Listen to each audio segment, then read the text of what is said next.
Kevin, go right ahead and you can start. Sorry, I don't know that. Sorry, that's my Alexa.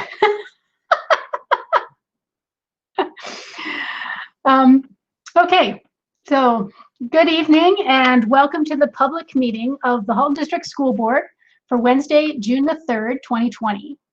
To maintain adequate social distancing as directed by public health experts, the Halton District School Board has had to resort to moving our meetings from the J.W. Singleton Center to a completely remote setting.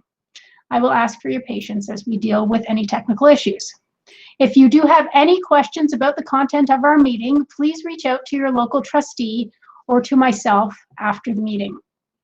During this meeting, trustees have the ability to vote digitally and can add themselves to a digital speakers list to try to preserve sound clarity. To accommodate technology, internet bandwidth, and privacy issues, turning the camera on is not mandated in this meeting. In fact, staff are encouraged to keep their cameras off when not speaking so that it is easier for me, as chair, to monitor the screen. Trustees are welcome to use their camera as they wish. Everyone is encouraged to keep their microphone muted even when waiting for an answer to a question. As per all our board meetings, this meeting is being live streamed and recorded and will be posted on the hdsb.ca website. Rather than scrolling through all the names to pick out the trustees, I'm going to do a roll call. So please answer as I call your name. Trustee Amos. Good evening, everyone. Trustee Burns. Yep, present. Trustee Collard. Present. Trustee Daniele. Thank you, I am here. Vice Chair Harrison. Hi, I'm here. Trustee Garretts. Happy to be here tonight. Thank you. Trustee Gray. Present. Trustee Lau. Present. Trustee Oliver. Good evening, everyone. Trustee Reynolds. Hi, everybody. Trustee Rocha. Good evening. And Trustee Shuttleworth. Here I am. Director Miller, could you please note the senior staff that are here and any other staff that are joining us in this meeting? Yes, all superintendents are here, Associate Director Bold, plus General Manager Taha and General Manager Amoa. Okay, great. Thank you very much. So I have a few things to say before we get this meeting started. So as chair, I cannot let this moment go by without acknowledging the pain and protests that are taking place in the US, Canada, and around the world as a response to the death of Mr. George Floyd and the legacy of systematic racism and violence. The message is clear. Immediate, thoughtful change is necessary to respond to systemic racism, both insidious and overt, that exists everywhere, including in Canada and in Halton. I know the director sent a heartfelt message to staff and families earlier this week, and I would like to reiterate that as trustees, we will continue working hard, working very hard, to diligently to understand the hard truths of history as well as current shortcomings and barriers within the system so that there is ongoing action to provide an equitable, inclusive, and safe learning and working environment for all our students and staff. Also, before we begin, I would like to acknowledge the recent death of a significant contributor to education in Ontario. Someone who has been described as a pioneer, someone with a deep commitment to equity and an advocate for the Black community in the Greater Toronto Area and beyond. Canada's first Black Director of Education, Harold Braithwaite. Dr. Braithwaite worked for several years in Halton. He began as a French language teacher at Gordony-Purdue High School and was recognized early on by the board with strong potential and became part of the Leadership Series program in the mid-70s. He soon became a vice principal at Aldershot High School, where he had a strong influence on students and staff. From there, Harold moved to the board office to work as an assistant to the superintendent of program at the time, Bruce Mather. The TDSB saw great potential from Dr. Braithwaite, and he moved to that board as a superintendent. In 1994, Harold Braithwaite began his long and distinguished tenure as Director of Education at the Peel District School Board. Upon his retirement in 2003, Harold continued supporting education through various means, including being the Retired Teachers of Ontario Executive Director from 2004 to 2015, retiring from that position in his mid-70s. The Halton District School Board sends its condolences to the family of Harold Braithwaite, including his brother Lionel, who also worked for the Halton District School Board for many years. And Director Miller, did you want to make any comments? Thank you, Chair Gerbentz. I do. I knew Dr. Braithwaite.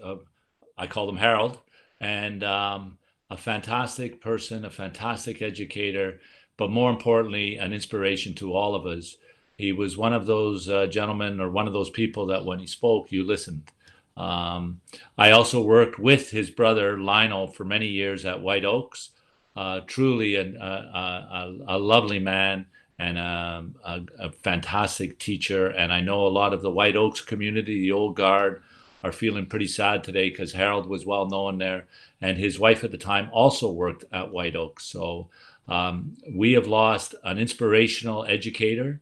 And there's an irony here, given the words of Chair Gerbentz around what's going on around anti-Black racism and all those the challenges we're facing, that we have lost an icon to a number of young Black students, a number of young Black people who he inspired to teach, including his brother, whom I worked with. So I would just like to comment that my heart goes out to his family, but my heart also goes out to the education community. We've lost a giant of education.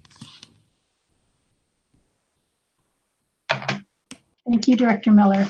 Finally, I'm glad to say, I'm glad to see that we were able to fly our pride flags at the schools for this month's celebration of Pride Month, in spite or despite our on-site restrictions.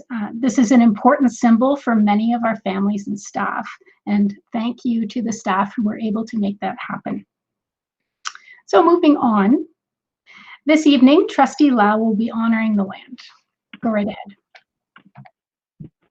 Halton, as we know it today, is rich in history and modern traditions of many First Nations and the Métis. From the Anishinaabe to the Ottawandaron, the Haudenosaunee, and the Métis, these lands surrounding the Great Lakes are steeped in Indigenous history.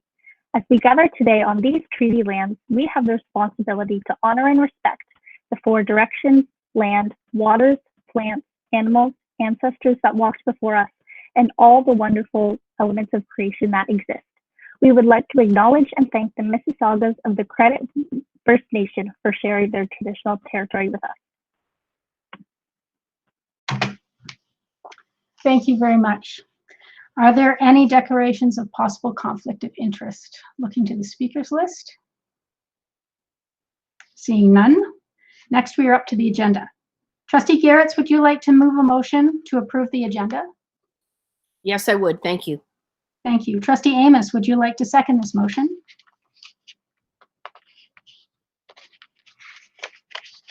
Yes, I would. Thank you. Excellent. Is there any further discussion at all? Seeing none. Okay, if trustees could please go to their blue form to vote.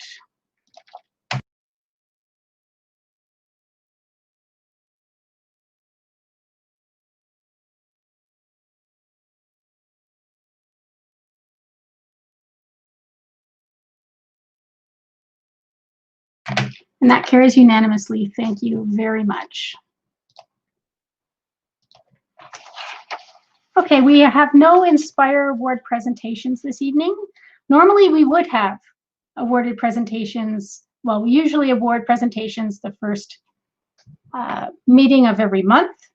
Usually June, it's actually the later meeting because we do try to take in a lot of our staff retire at the end of the school year, we are hoping to be able to do something at the next meeting. So please stay tuned. We do, however, keep taking nominations. So please fill out a nomination form if you feel that you've witnessed inspiring actions for students that support their achievement and well-being. So we have no presentations this evening. Next, we are up to the consent agenda items. Trustee Shuttleworth, would you like to move a motion to deal with the consent agenda? I sure would. Excellent. Trustee Reynolds, would you like to second? I will second. Thank you. Okay, I'm going to put the motion on the floor.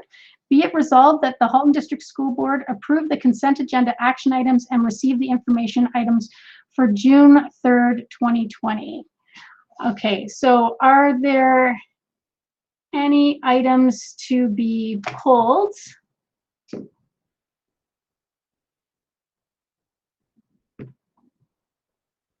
Okay, seeing no, I'm just gonna, okay, I'll go through anything about the minutes, looking to the speakers list, anything about the order paper, anything on the administrative procedures. Okay, so if everybody could please go to their voting sheet and submit their vote.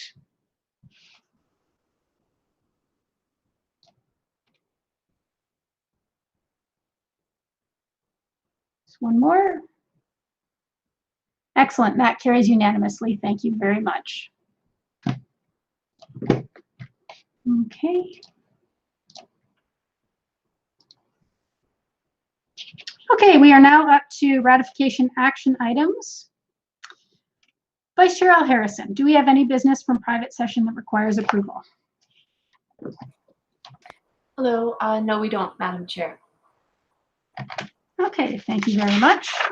So now we're up for action items for this evening. I'd like to draw your attention to item 421, Student-Led Climate Emergency Declaration. This report was submitted by Trustee Lau and Trustee Burns. It's report number 20057 on page 22 of your board package. Trustee Oliver, would you like to move this? I would be pleased to move it. Thank you. Trustee Daniele, would you like to second? Thank you. Yes, I would. Excellent. This is quite a long recommendation. Please sit back and enjoy. Okay. Be it resolved that the Halton District School Board declare a climate emergency to recognize the challenges that this issue brings to our board, while also aiming to inspire students, families, and staff to take collective action in combating climate change within their communities through the following actions. Listen to student voice using board-administered surveys to identify actionable and measurable opportunities to reduce greenhouse gas emissions associated with student interaction, interaction with buildings, transportation, and waste. Empower students to initiate and take action through support of a network of school-based, student-focused groups connected to the environmental management team that set their own metrics for measuring and reducing GHG emissions. Communicate with students through annual reports to Student Senate on board-level actions to reduce greenhouse gas emissions. Include student voice on sustainability issues in school and board directives using the Family of Schools structure. Recognize student achievements through an Environmental Excellence Award presented in conjunction with the HDSB Inspire Award to a person who has undertaken or inspired environmental action. A copy of this declaration is to be sent to the Honorable Education, the Ontario Minister of the Environment, Conservation, the Ontario Minister, of Environment, Conservation and Parks, the Speaker of the Legislative Assembly of Ontario, the Honorable Ted Arnott, MPP Stephen Crawford, MPP Parm Gill, MPP Jane McKenna, MPP Effie Triantafilopoulos. Regional Chair Gary Carr, Halton Hills Mayor Rick Bennett, Oakville Mayor Rob Burton, Milton Mayor Gordon Krantz, Burlington Mayor Marianne Mead Ward, the Canadian School Boards Association, CSBA, the Ontario Public School Boards Association, OPSPA, and the Ontario Student Trustee Association, OSTA-ACO. A copy of this declaration is to be displayed in every HDSB school administrative building and workplace. Trustee Lau and Burns, would you like to speak to this? Yes, I would, if you wouldn't mind. Go right ahead. Excellent. Thank you very much, Chair Gerbentz, for introducing our motion. This is something that, from the student perspective, we've been looking to create for the entirety of this year. From the very beginning of our Student Senate meetings, it has been very clear to Trustee Lau and myself that student senators in the wider HGSB community is very interested in creating this type of motion. Students across the HGSB have taken increasingly large roles in leading climate action, from students who, as we spoken about at a previous board meeting, host their own climate strikes every Friday outside school, or students who work with the town of Oakville to declare a climate emergency declaration there. This is a unique motion because it is the first ever student-led climate emergency declaration from a school board ever, period. It's something that we've worked on with numerous community members, including directors from the Halton Climate Collective, people from the environmental management team, and of course our wonderful student senators who represent the Student Senate to the HDSB EMT, Lucas Munovic and Claire Zheng. I'd welcome any questions on this motion as is right now, anything regarding clarification or anything of that nature. And this motion as it stands is open to any amendments that would be submitted. Thank you. Okay, thank you very much. There is someone on the speakers list. Trustee Caller, go right ahead. Thank you very much. This is to student trustees Lau and Burns. I wanted to congratulate you on bringing this forward. It is not just timely, but it is imperative. And I'm so proud of the work that you've put into this report and the accompanying recommendation. I just wanted to let you know that I'm very pleased to be able to support this tonight.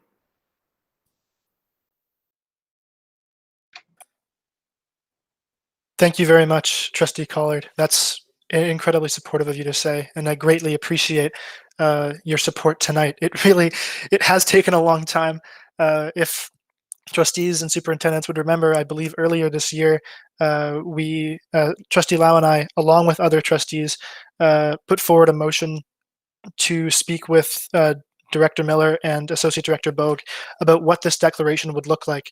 We identified that we wanted it to be actionable. We wanted it to inspire real change from members across the HDSB community. And I'm very, very happy to say that after all of that time, we have, I believe, successfully made a declaration that encompasses those goals.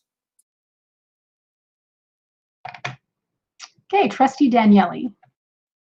Thank you very much. Through you, Madam Chair, to student trustees Lau and Burns. Just my hearty congratulations. I have watched you work so hard on this throughout the year. It has been a lot of time and a lot of dedication. And even despite the upset of the pandemic, you never gave up. You found a way to come through with it. And that kind of vision is inspiring. I'd also like to send out a shout out and thanks to student senators Luca and Claire, who did a great deal of work on this, as well as Susan Burrell. There's just been some amazing work done. This is quite the legacy piece that you're leaving from your term as this year's trustee. And I just want to say I'm happy to support and I couldn't be more proud of you. Congratulations. Thank you very much, Trustee Daniele. And for the sake of not repeating myself too much, yes, I greatly, greatly appreciate those words. Trustee Lau and I both. Trustee Oliver. Thank you. So, well, it's all been said, but as a trustee, student trustee mentor, I'd like to repeat my sentiment as well. I would like to congratulate trustees Burns and Lau on their motion and for all the work they've done on this and to make this declaration happen. I would like to acknowledge the student senators who were who were the key senators representing the Senate in spearheading this work, and that's Senators Luca and Claire, and working on behalf of the entire Student Senate and the entire HDSB student body. So well done, and you leave a beautiful legacy behind. Thank you. Thank you very much. Again, not going to repeat myself too much, hopefully, but thank you for your kind words, Trustee Oliver.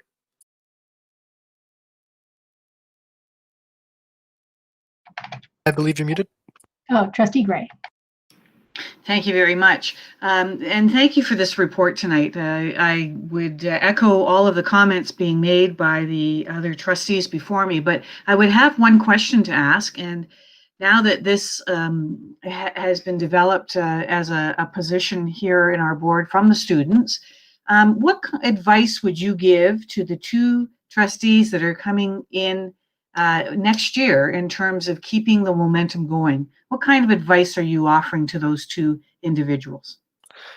Well, I've spoken, Trustee Lau and I have both spoken in great detail to student trustee-elects Evan Taylor and Vandy Widi-Lankara, those who are entering this next year on the backs of this motion, should it pass.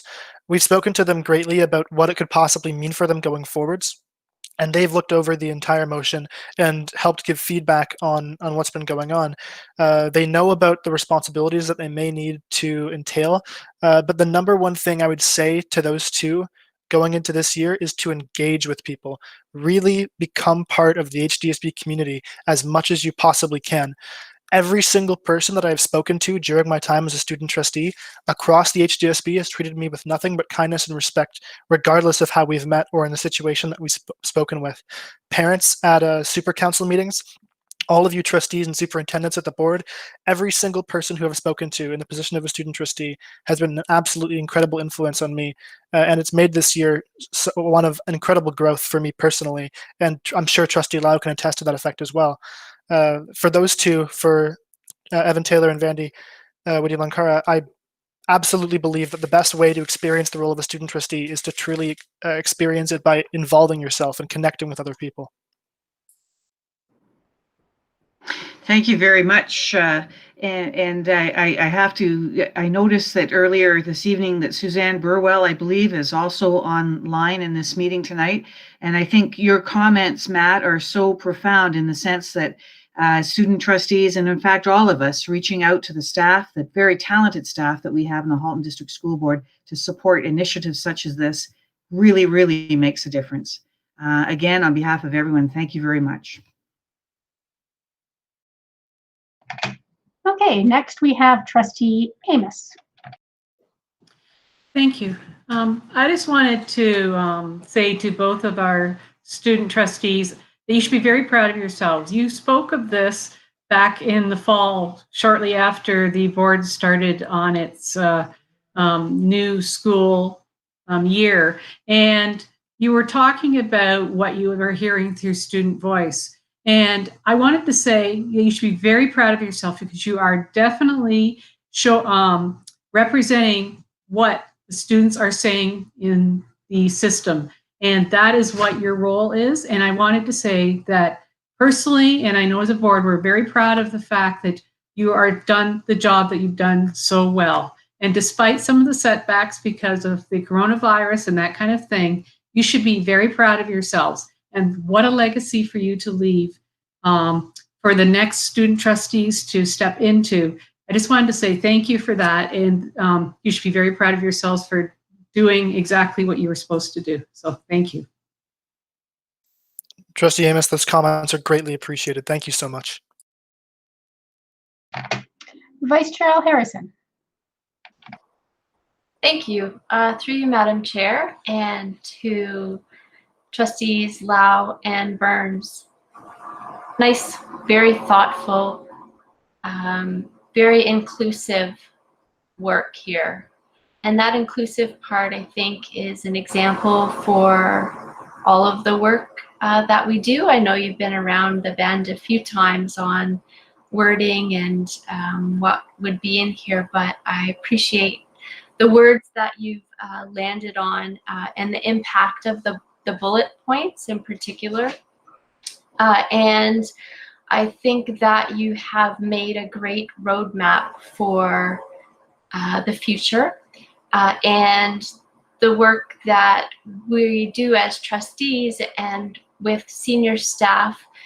I think this really goes very well hand in hand with the inventory that's been created and other works and actions that can take place in the future. And the fact that it's the first one in Canada, or Matthew, you said anywhere, period, that's pretty exciting too. I do have a question in addition to all of my congratulations comments, and that is with respect to, it's just in the be it resolved line, you say through the following actions, and I wonder what your thoughts around whether that will limit your colleagues next year, and whether from a process perspective you think saying something like starting with the following actions would create, I guess, additional momentum, or sticking with this is great too.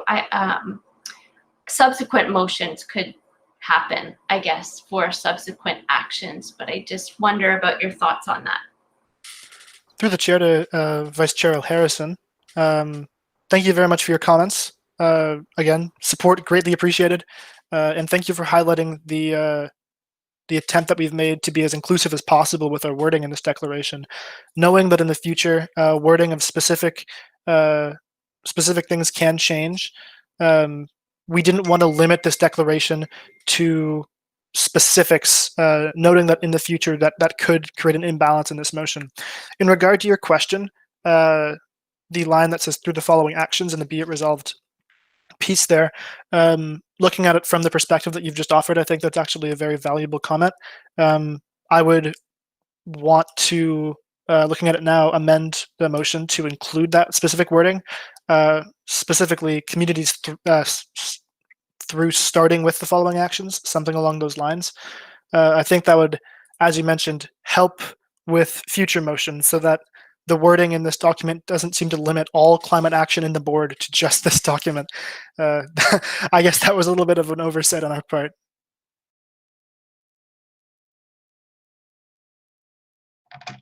Okay, so are we looking to amend the motion to insert the words starting with between through and the? Yes, that'd be what I'm looking for. Okay, so you're friendly to it. Is everybody good with that? Yes. Rather than going through the formal process. Yes, I see nodding all over the place. Yes. Okay, wonderful. So we're just going to insert that then without going through the formal process. Okay then, Trustee Daniele, you're up next. Thank you very much. And this is just a small piece, but because it is a legacy piece regarding one of our student trustees, at the top where it's to and from, I'm wondering if we can correct the spelling of Trustee Lau's name under from, because this will reside on our board website in perpetuity, and so it would be nice to have, we could make that change. I think spell check probably got us on this one. That's a good point. Olivia, do you want to speak to that? Trustee Lau? It's just it should be LAU. This is LAW. No worries though. Thanks. Manager Gortmaker is on it. Okay, so there are no more speakers on the speakers list, but I did have a question. So I'm very interested in the award that you're mentioning. The Environmental Excellence Award is, do you see it being awarded monthly, like the Inspire Award, because you've kind of tied it in, or is it quarterly, semi-annually, or annually? And if so, have staff been consulted as to the amount of time that this may add to administrative workload? And will there be a set of criteria available to award this award, or to narrow down the nominations to award the award? Thank you for your question, Chair Gerbentz. The award that we've envisioned works as follows. Effectively, each school in the board would nominate one student from their school who they believe is the best representative of student climate action for that year. So it's a one annual award.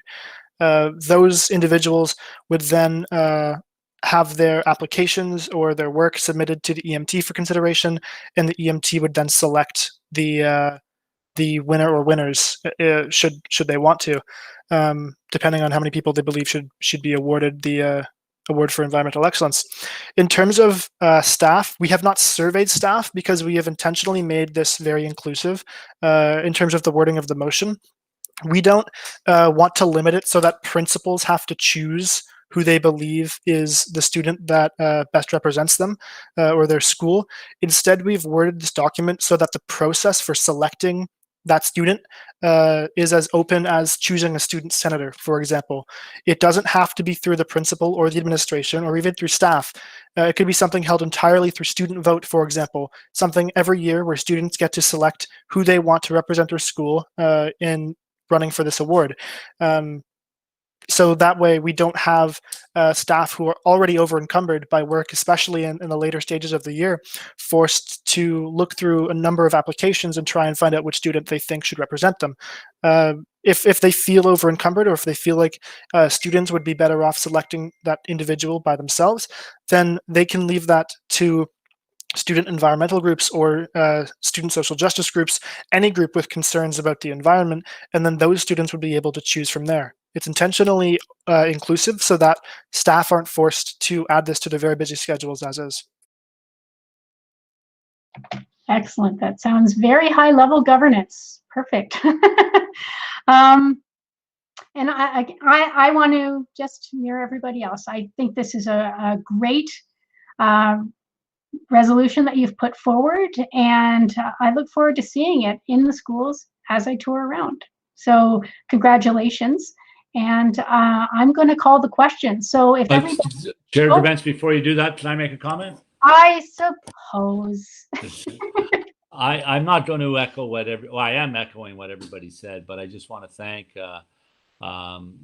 Trustees Burns and Lau and their work with the Senate on this. It has been a long time coming, and for you personally, it's a real test of your perseverance and determination to make it happen. And that's on you guys. Well done. You had to work hard with your Senate to do it. I know your Senate were very supportive, and in particular, a couple of students in the Senate were very, shall we say, assertive in making this happen. I think it's a valuable statement on your work, but it's an even bigger statement on the work of the Halton District School Board. So thank you, Matthew and Olivia and all the senators for their work, and everybody else that contributed. And I also want to thank you for, Matthew, you had talked about the way that you had always been treated by staff and trustees and so on. I would say it's reciprocal. I always felt that both you and Olivia treated our staff with great respect, and with respect comes great engagement. So thank you for that. They're really pleased, and we're both kind of sorry to see you guys go, but we're looking forward to the student trustees. We get kind of used to student trustees, then off they go. But you've done a real fantastic job here. I just want to point out to trustees, though, the complimentary report to this, I guess it's a complimentary report, will be the report staff will be bringing in the fall around environmental measures and those processes that we're doing and where we are. It's slowed down a lot because of the pandemic and the shutdown of the school and getting the work done. But hopefully we'll be able to get it up and running, and we'll bring a report in the fall, which will complement this and demonstrate to the public that we're not just declaring tonight's motion. We're also doing work towards it as well. And it's Matthew and Olivia that have inspired it. So thank you. And that's it for me. Through the chair to Director Miller. Thank you so much for everything you just said. And I echo your thoughts exactly on how this reflects on the board. This truly does show once again how committed the HDSB is to implementing student voice into board level policy, and how through those means everyone gets a better community, and everyone sees changes that they want to see in their community. To everyone in this call and to everyone listening, thank you so much for supporting both of us, Trustee Lau and myself, throughout the entirety of this year. I know we have another board meeting on June the 17th. We'll say our official goodbyes, I would say. But for now, I truly thank everyone who is listening, everyone on this call, and everyone who has ever worked with us. In regards to the Climate Emergency Declaration, Lisa Kohler and Suzanne Burwell have been unbelievable influences in helping us draft this motion alongside Lucas Munovic and Claire Jung. To those 4 people, to everyone listening, staff, superintendents, trustees, thank you so much from Trustee Lau and myself for everything.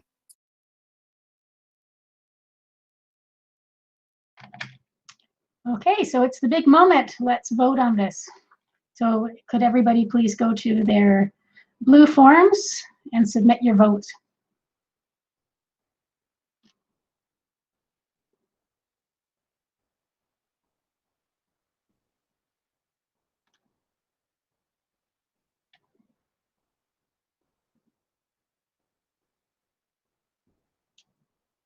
Just missing one.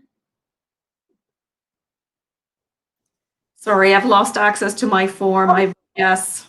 So I'm assuming you're voting yes. So, so this carries unanimously. Congratulations. Okay, so that's wonderful.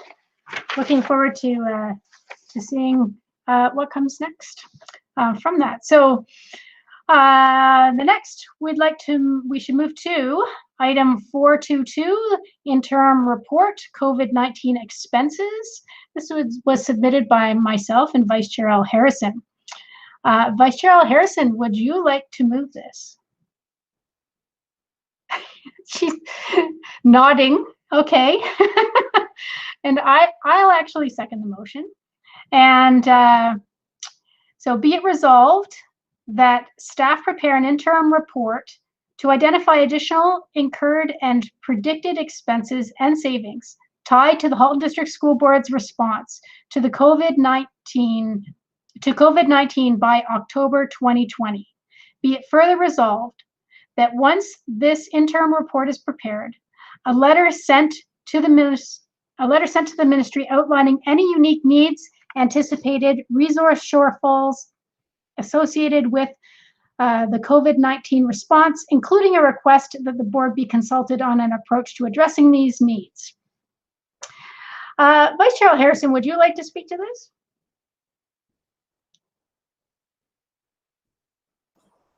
Sure, I can speak briefly, just to say that this is a result of a notice of motion that came at the last meeting. And I think the intent here is to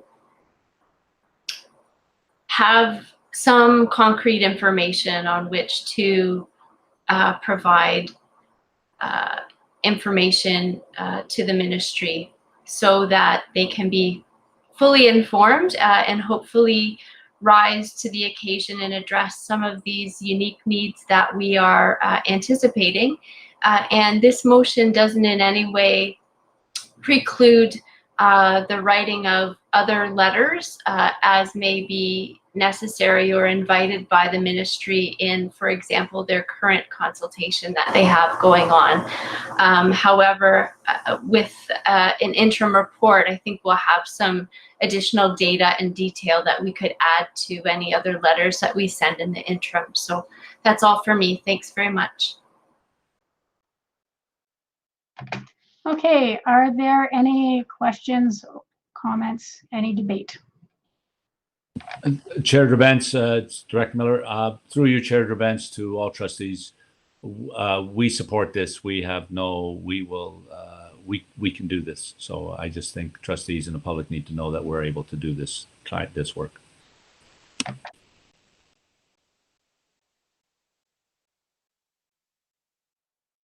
Oops, that's great news. My mic isn't coming on when I'm expecting it to. Are there any other comments or questions at all? Looking to the speakers list.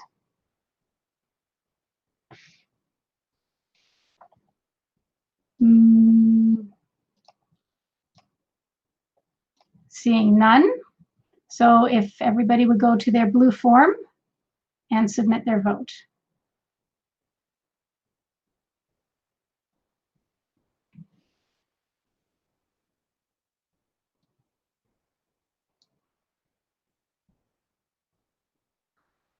And that carries unanimously. Thank you very much. Okay, so moving on to the next item, we are up to communications to the board. First off is student trustee reports. Trustee Lau and Burns, do you have a report for us this evening? We sure do. Excellent. Go right ahead. All right. Good evening, everyone. Hope you aren't too tired of my voice yet. But while we haven't had much to report on in the last few board meetings, we did want to inform the board of what happened at our final Student Senate meeting this year.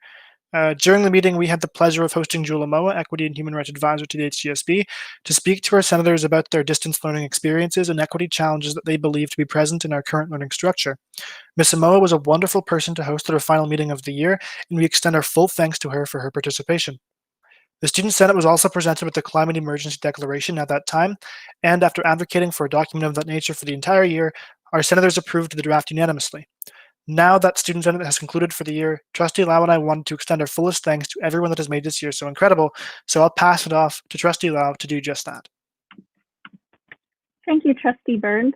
First of all, I would like to voice my appreciation to everyone who has supported Trustee Burns and I over the past couple of months especially. Even though we saw many unplanned interruptions and despite the unprecedented times of COVID-19, we are so thankful to have been able to run our Senate and speak to some of the board's most ambitious leaders.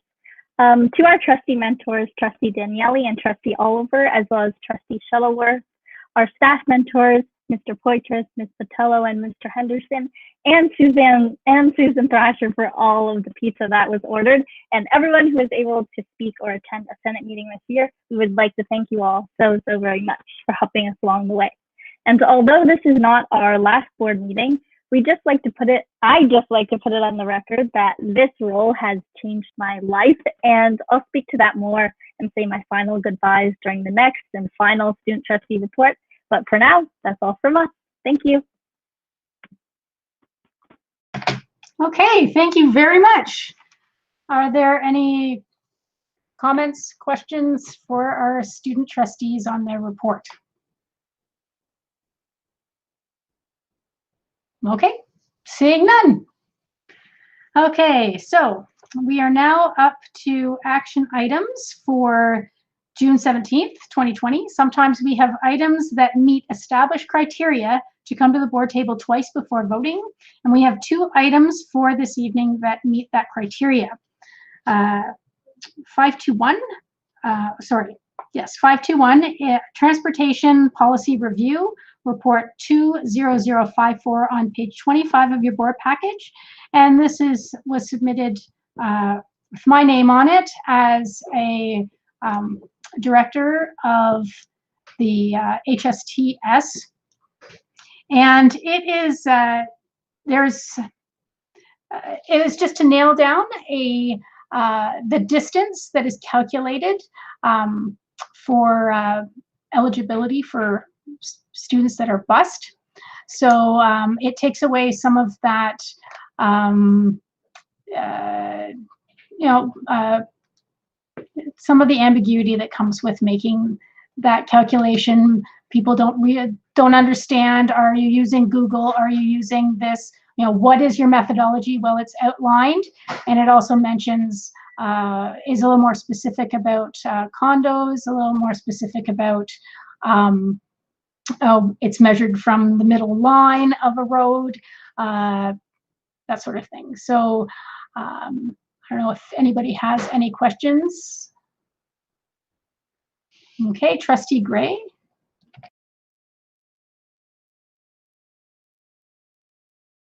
Yes, thank you very much. I just wanted to say thank you for this work that's taken place. My experiences in Halton Hills has been that this is perhaps one of the areas that is of most concern and maybe most is maybe interpreted differently more often than any other part of the transportation policy. So this clarity that this brings to the policy will surely, I hope, mitigate any of the concerns, or at least lessen some of the concerns that exist with some of our individuals up in Halton Hills from time to time. So thank you very much. Okay, great. Thank you. And Trustee Rocha. Thank you. Through the chair, I want to echo what Trustee Gray just said. Adding this clarification to the policy is an added bonus, because it is one of the areas that I get asked about a lot. So thank you for adding that. Okay, I'll convey that back to the Board of Directors. There are no more speakers on the speakers list, so this comes back again on the 17th. And next we are up to 522 Fraud Prevention Policy, Report 20055 on page 27 of your board package. And this was submitted by Trustee Gray. So Trustee Gray, go right ahead. Thank you very much. The audit committee members discussed the need for developing a policy to address fraud prevention and management. And at the April 28 audit committee meeting, the committee members had a chance to review a draft of the fraud prevention and management policy. And since that time, a legal review has taken place. What you have in front of you is the final policy incorporating the feedback of both the audit committee members and legal counsel. And with that, I would open for any questions. Thank you. Thank you. We do have a couple of speakers on the speakers list. First up is Vice Chair Al Harrison. Thank you. Through you, Madam Chair, I have two questions. One of them is with respect to, there's a statement that everyone is charged with the responsibility to prevent and immediately report any act of fraud and so on. So I just wonder, how does everyone become aware? What is the mechanism to, I guess, promote this policy and those responsibilities? And then the second one is that the last sentence in that paragraph, the Director of Education will provide an annual report regarding the implementation of this policy and related findings. And I was just wondering who that report is to, whether it goes to audit and to board, or what its pathway is. Thank you. Thank you very much. I'll take an opportunity to answer, and also, though, would invite the assistance of Superintendent Ngoy on this. Your first question, Trustee Al Harrison, regarding how would people know that they have this responsibility? I believe in the procedure that was outlined earlier this evening that was shared, one of the administrative procedures, it's outlined there in that document that that will be covered. In fact, will be covered certainly with onboarding of new staff and with current staff. I open it up to Superintendent Ngoy to add to that. Good evening, trustees, and thank you, Trustee Gray. Absolutely. In terms of your first question, the fraud policy and administrative procedure will be part of the onboarding, will be also communicated to all of our staff. Training will be provided as part of the financial fall training that we do on an annual basis, but we'll have more of an approach with potentially with examples and things to look for, etc. What that particular paragraph is referring to is the fact that each and every one of us is responsible or have a duty to report fraud or a suspected fraud if we become aware of it. Of course, you know, if we're not aware of anything, it doesn't mean that we have to report that fact. It's just if we have come across some suspicious activities that we have a mechanism to report. And in the policy, it provides an avenue for escalation beyond the direct supervisor to senior staff and to the chair of the audit committee or the chair of the board. So going beyond management as well, without fear of reprisal for making such an informed appeal to someone in a different rank. And in terms of your second question, if you would remind me just what that was, Vice Chair? Yes, for sure. Through you, Madam Chair, and I should have broken it up. That's my mistake. Who does the annual report go to? The annual report will be provided to the audit committee first, and the chair of the audit committee will bring it to the Board of Trustees at the following meeting that would be scheduled. So it does go to both governing bodies.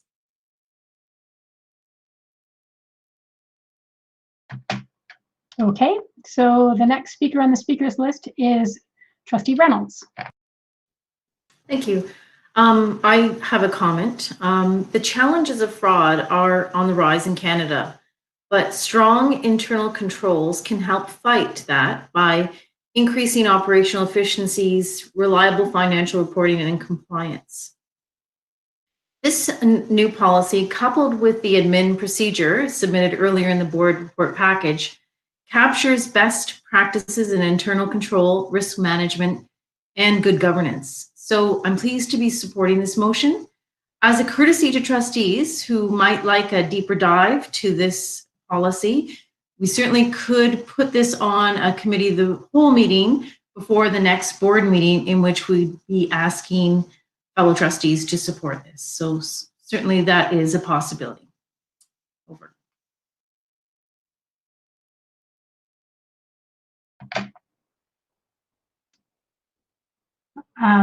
There are no other speakers on the speakers list. Is there an appetite from trustees to bring this to the committee of the whole?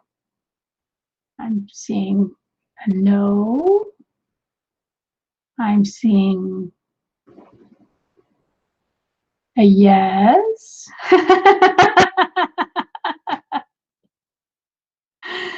It's hard to tell. I'm seeing, okay. Why don't we,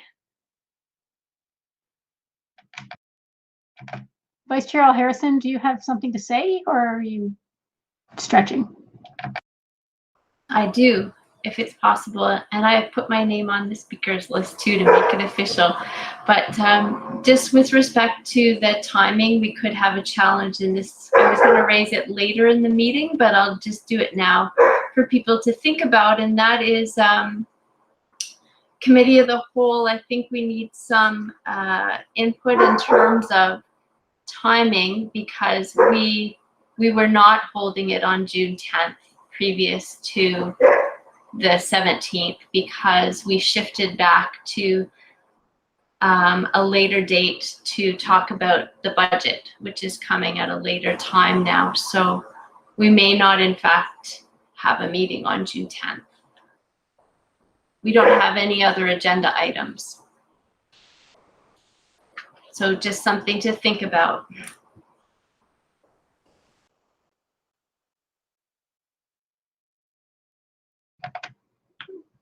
Would anybody else like to go on the speakers list?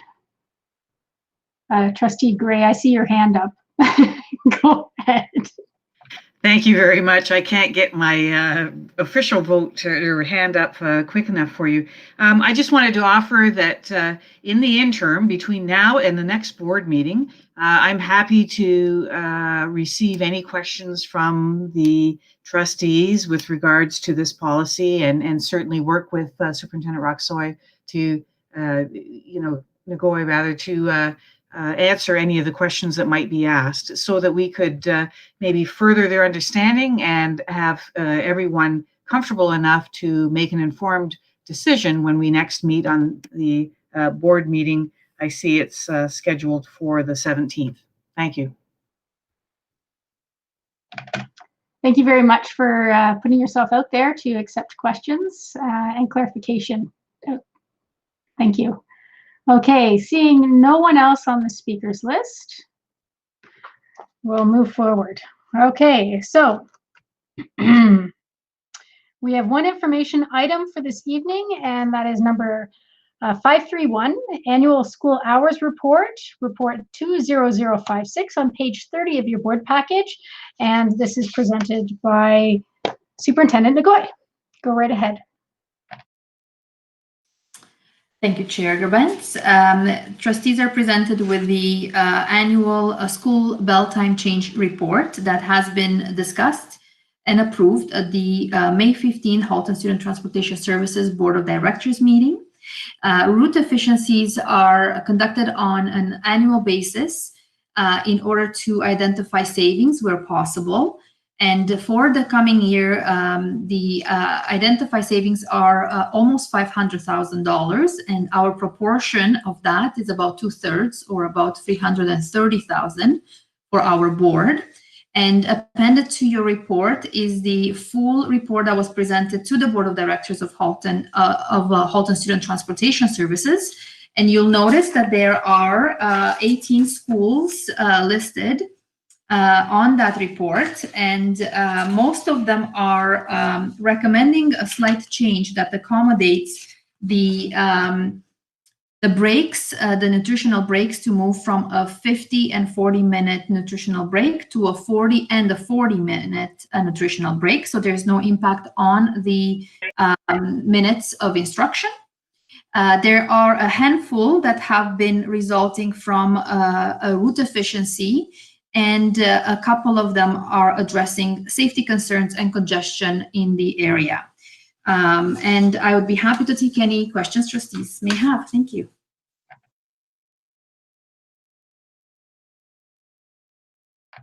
Oh, Trustee Amos, go right ahead. Thank you. Thank you very much for this report, and I'm really happy to see that they're finding some of these route efficiencies and we're being able to save some money, which is, because I know we're already overspent in our transportation budget. One of the things I did notice that none of the high schools were affected, and I know that is something that many parents are always asking me, when are we going to look at adjusting the high school times so they're later? And I noticed that most of these elementary times are later, and the elementary students are the ones who are usually the early birds, as opposed to the high school students who are the ones who are having the problem because of their circadian rhythms getting up later. And in some ways, it's not fair that the elementary students seem to be getting the later times and the high schools have the earlier times. And that's not what this report's about, and I understand it, but I just wondered, the question was it looked at for any of the high schools to actually be able to adjust some of their times to a later time? Thank you. Thank you for that question. We are always looking for that opportunity to the extent that it does not have a significant cost.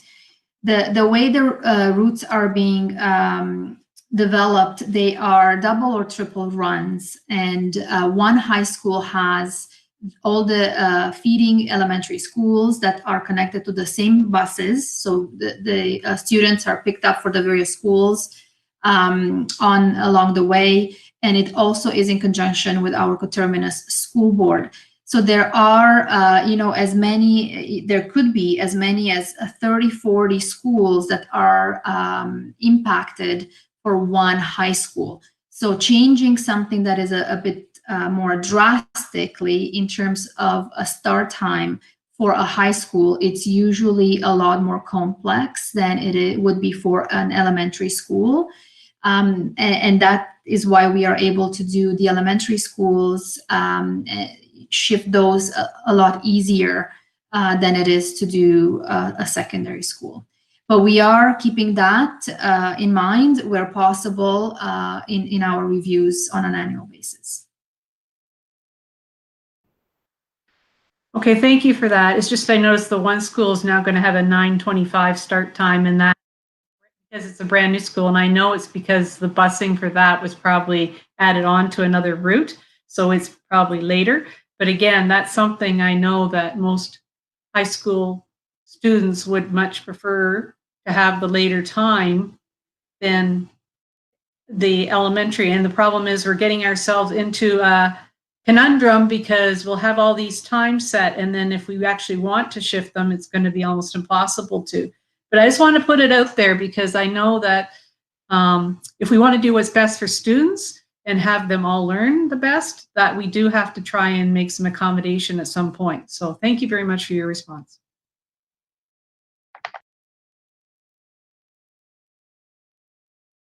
Trustee Oliver.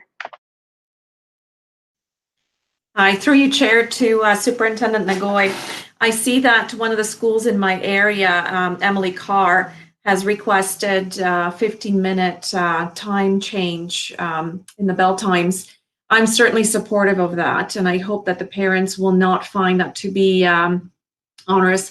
I recognize the safety issues in that area, and I know the school has done a lot of work in terms of directing, promoting walkability and students using active transportation, directing them more safely around the neighborhood and using the crossing guards. But I know that the main intersection by that school is quite busy. I've observed it on a number of occasions. So I'm hoping that that's going to alleviate some of those safety concerns and some of the traffic issues for that school. Thank you.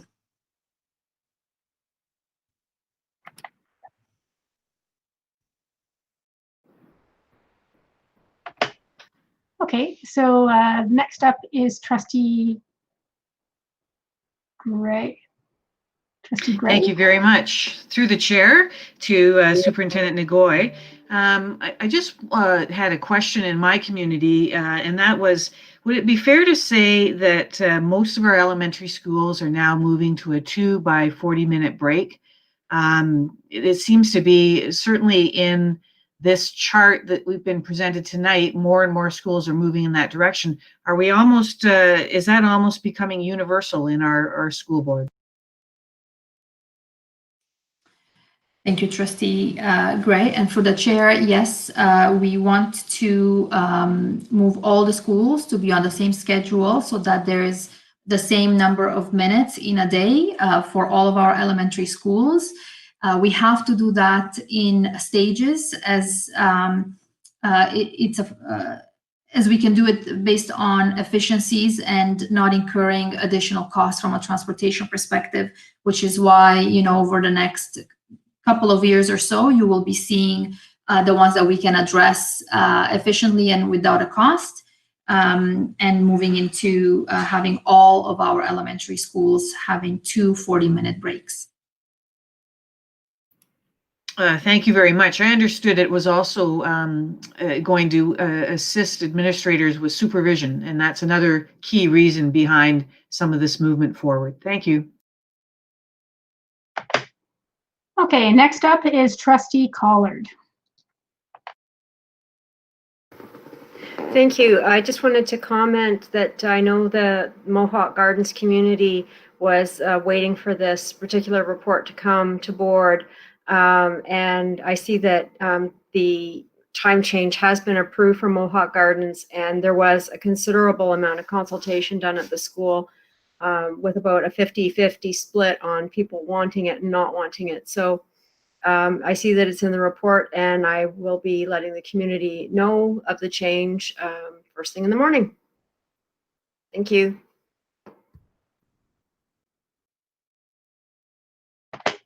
Okay, thank you. We're up to Trustee Shuttleworth. Sorry for my flapping earlier. I couldn't find my buttons. So my question is, and I think it would probably be more for Superintendent Etaw and Pennyfather if they're here. I noticed that both Ryerson and Tecumseh have the new bell times, and with the change in boundaries, are the parents aware of the new times versus the, like, when we were preparing students to come to these new schools, have we prepared them with the new times or have we prepared them with the old times? because there is quite a drastic difference between John T. Tuck and Tecumseh.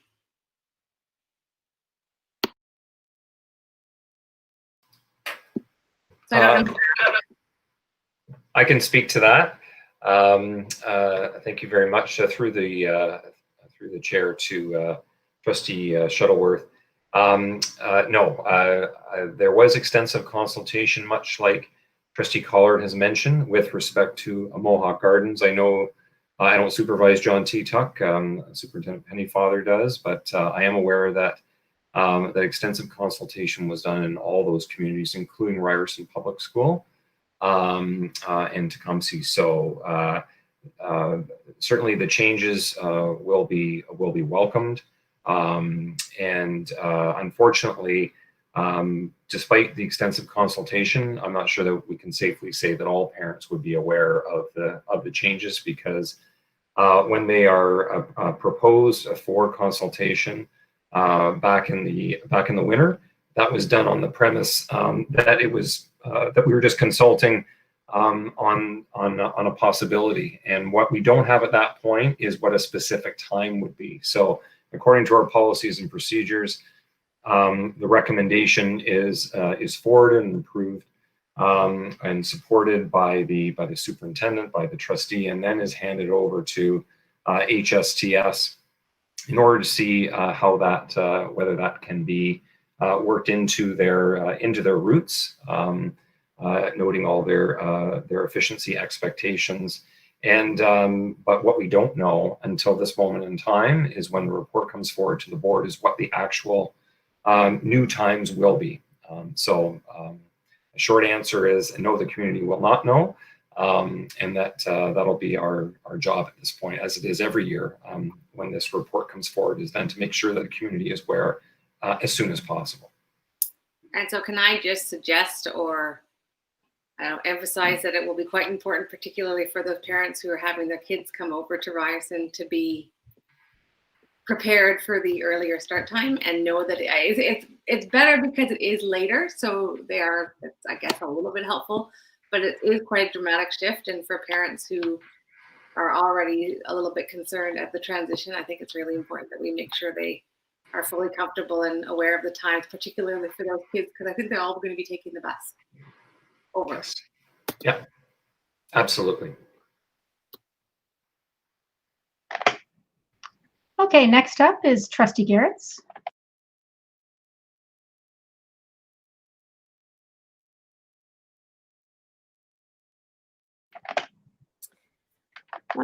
Thank you for your patience with my technical challenges. I just want to make a very quick comment regarding Craig Kilberger and the 5-minute change for the buses.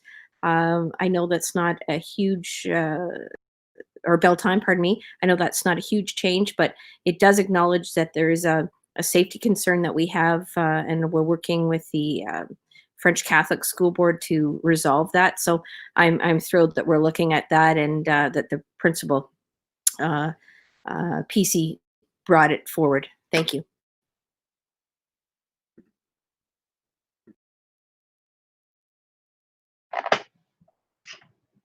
Okay, there is no one else on the speakers list, so we will move to the next item, which is notices of motion. Are there any notices of motion?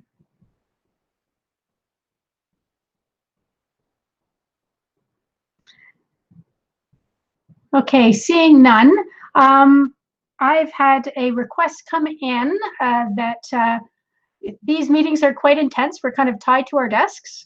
So if we could have a bio break, that would be great. So I'm going to declare a 5-minute recess. If we could please be back by 8:20, that would be lovely.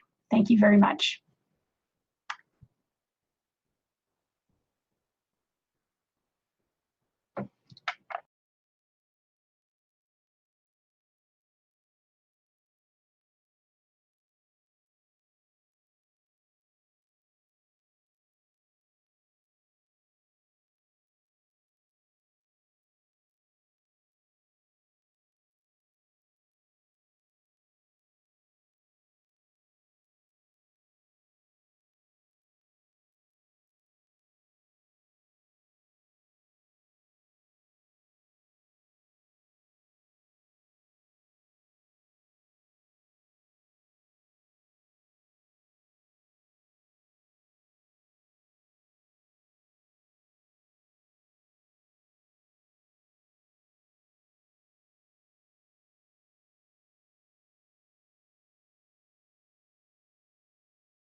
So we will move forward. Excellent. Growing quorum here.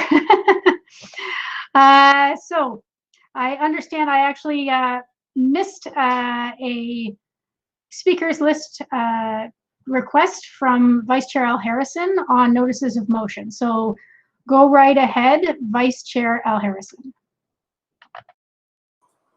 Okay, thank you very much. Through you, Madam Chair.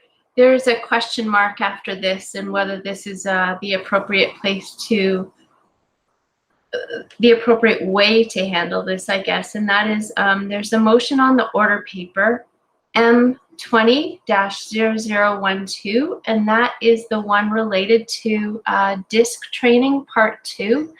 And we had set ourselves a deadline of May 2020 to spend those funds and, of course, undertake the training. So because of this scenario, that hasn't happened. So I'm suggesting that we amend something previously adopted. So this is notice, and maybe the right time is when the subcommittee that's working on trustee PD reports back. Then maybe we'll have an understanding of what the associated appropriate timeline is that we could plug in there, or maybe whatever motion comes through that work can include rescind or amend something previously adopted. So I guess it's notice and a request to that other committee just to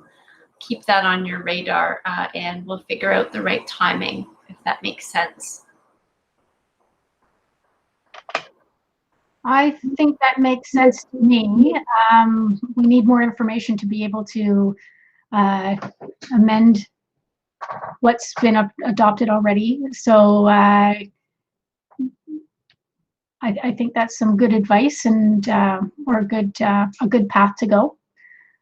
So I guess we'll see that motion when it's appropriate. Yes. Okay. Sounds good. And I don't see anybody else on the speakers list at this time. I'm speaking slowly so people can jump on if they want. Nope, don't see anything else. So next we're up to the director's report. Director Miller, the floor is yours. Chair. Thank you, Chair Gerbents. I have quite a few things on the report this evening, but the last few times we've been doing the COVID report at the beginning. So we'll begin there. I'll turn it over to Superintendent Ruddick and Associate Director Bogue, who will talk about continuity of learning. The reports are getting thinner because we're kind of in a rhythm now, but there's still some significant items there. So with that, I'll turn it over to Superintendent Ruddick. Thank you, and through the chair to trustees. I'll start us off around our access to schools. So as I reported at our last board meeting, we had developed a process for secondary access to retrieve their belongings from lockers. And so that began on Monday with the students accessing the school. And the first day went very well, and students followed the safe protocol very well. And staff were very happy to see students, albeit from a bit of a distance. Our elementary process was also rolled out to schools late last week and early this week, and so all of those pieces are being communicated by schools to parents, and it does involve our staff doing a little work in advance to prepare our schools for the parents or guardians going in and gathering the student belongings themselves in that last week in June. So that process is also well underway, and parents are aware of those dates that they're coming in to get their kids' belongings. And if there are any questions, I'm happy to take them, or I'll turn it over to Associate Director Bogue. Let's give it 5, 4, 3, 2, 1. There's no speakers on the speakers list. Go right ahead. Thanks, Madam Chair. I'll start with a little bit and pass it over to Superintendents Hunt, Gibbons, and Salmini. So some new information, I think, for trustees is that hopefully next week we will see the student and parent feedback survey go out on distance learning. Our hope is that we will gather some insights on how we've done this over the last several weeks, and in preparation for the likelihood that there will be some component of distance learning happening in the fall. Connected to that idea of continued distance learning, at least in some respects in the fall, we are trying to get a bit, better handle on any gaps that we might have out there with respect to still connectivity for families, or we're hearing some information around still some families where they have devices, but perhaps not enough devices for siblings to be online at the same time. So we're trying to gather up that information to see if we can fill in some of those gaps should we require to continue with distance learning in the fall. So that's a work in progress, and we're continuing to follow up on those pieces. And I think that's it for me. I'll turn things over to Superintendent Salmini. Good evening, everyone. It's nice to see you. So as you know, throughout this time of our school closures, the Elementary School Programs Department has been providing ongoing support for teachers using the Google Suite. That is our platform for both asynchronous and synchronous learning for kindergarten to grade 8 students at the time. It offers a variety of products and extensions that can be used to enhance the online learning environment, including Google Sites, Google Classroom, Google Hangout, Google Chat, Screencastify, Google Meet, and the educator-created videos that can be embedded in Google Sites and posted to Google Classroom. And in our weekly educator learning sessions, both teachers and our early childhood educators have access to training, videos, and online learning sessions facilitated by our IPLs, with resources to help build their confidence and competence in teaching in a virtual learning environment. And that has been ongoing.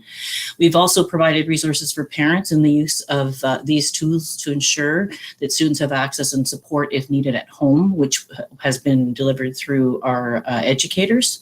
And so as we look into the fall, the Google Suite tools will allow teachers to provide blended learning opportunities, if that's the situation that we're in, for all elementary students, with a focus on planning, instruction, assessment, and evaluation. And we as a department will continue to engage staff in meaningful learning through responsive professional development based on the individual needs of the educators, with the goal of building their skills so that the staff can extend their learning and the opportunities that they can provide for our kids. So just a little update as to what we are continuing to do and what we will continue to do to support staff as we move into the fall.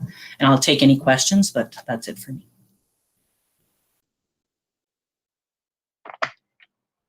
Looking to the speakers list. Seeing none, go right ahead. Hello, everyone. It's Julie Hunt-Gibbons here with the secondary program report. So this week, secondary school programs unveiled 4 Steps to Brightspace. It's a school-based series of lessons to help our secondary teachers get comfortable and be able to all use Brightspace in the fall. When we closed schools in March, our directive was that they could use both the Google Suite of tools and or Brightspace. Brightspace is the more sophisticated of the two, as it's actually a learning management system.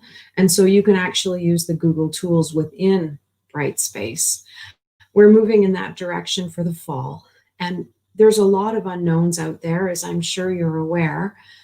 All of them rely on some form of digital learning. And since they all rely on some form of digital learning, it's imperative that we too ensure that we have the best tools at our fingertips. And so our schools are working through a site-based 4-step plan.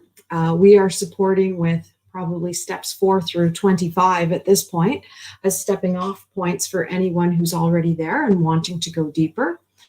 We are also looking at summer offerings, voluntary summer offerings for staff, as well as a fall learning plan.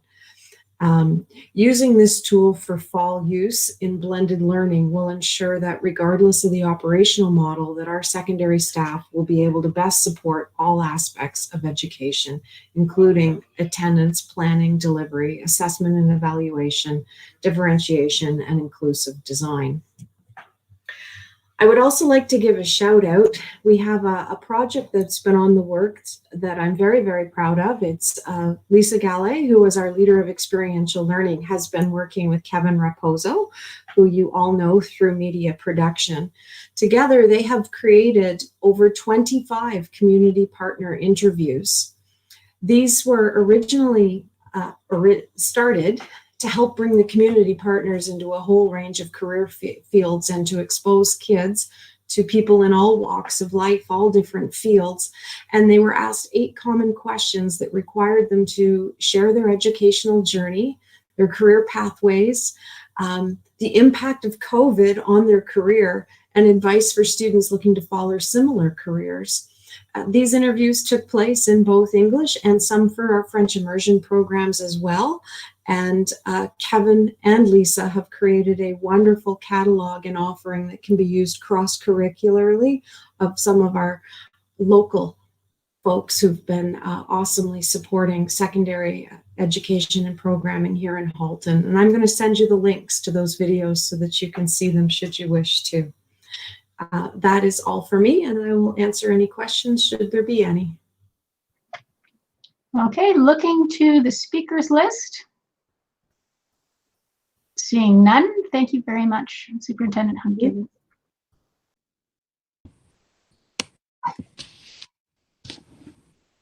So on to the next item, Chair Drabens. So this one, I'm kind of thinking that we probably should have done this in notice of motion. We haven't written the motion yet, but as you know, we have spoken to the board around deferring the multi-year plan and the operational plan until the fall. I think we would probably need a formal motion to do those, to defer both of those to the fall. We don't need it for the LTAP because it was part of the critical path, but the multi-year plan should be by the Ed Act in place for the start of the school year, and we're just going to continue the old one. So I don't know how you want to proceed, Chair Drabens. We've had the conversation, and I think we're all in agreement that they're deferred, but we don't have a formal motion on the table. So it can come to the next meeting, I'm sure. But so I'll turn it over to you, Chair Drabens. Director Miller, I'm a little confused just because as we were going through the COVID report, I thought we would be up to the facility services. Are you inserting this as? Oh, no, sorry, my mistake. I thought we were done. No, Well, there's a long way to go. So I'm we'll come back inserting to this after. I was just giving you guys I was just giving you a bit of a warm up just to get you thinking, get the, what is it? What's the expression? Priming the pump.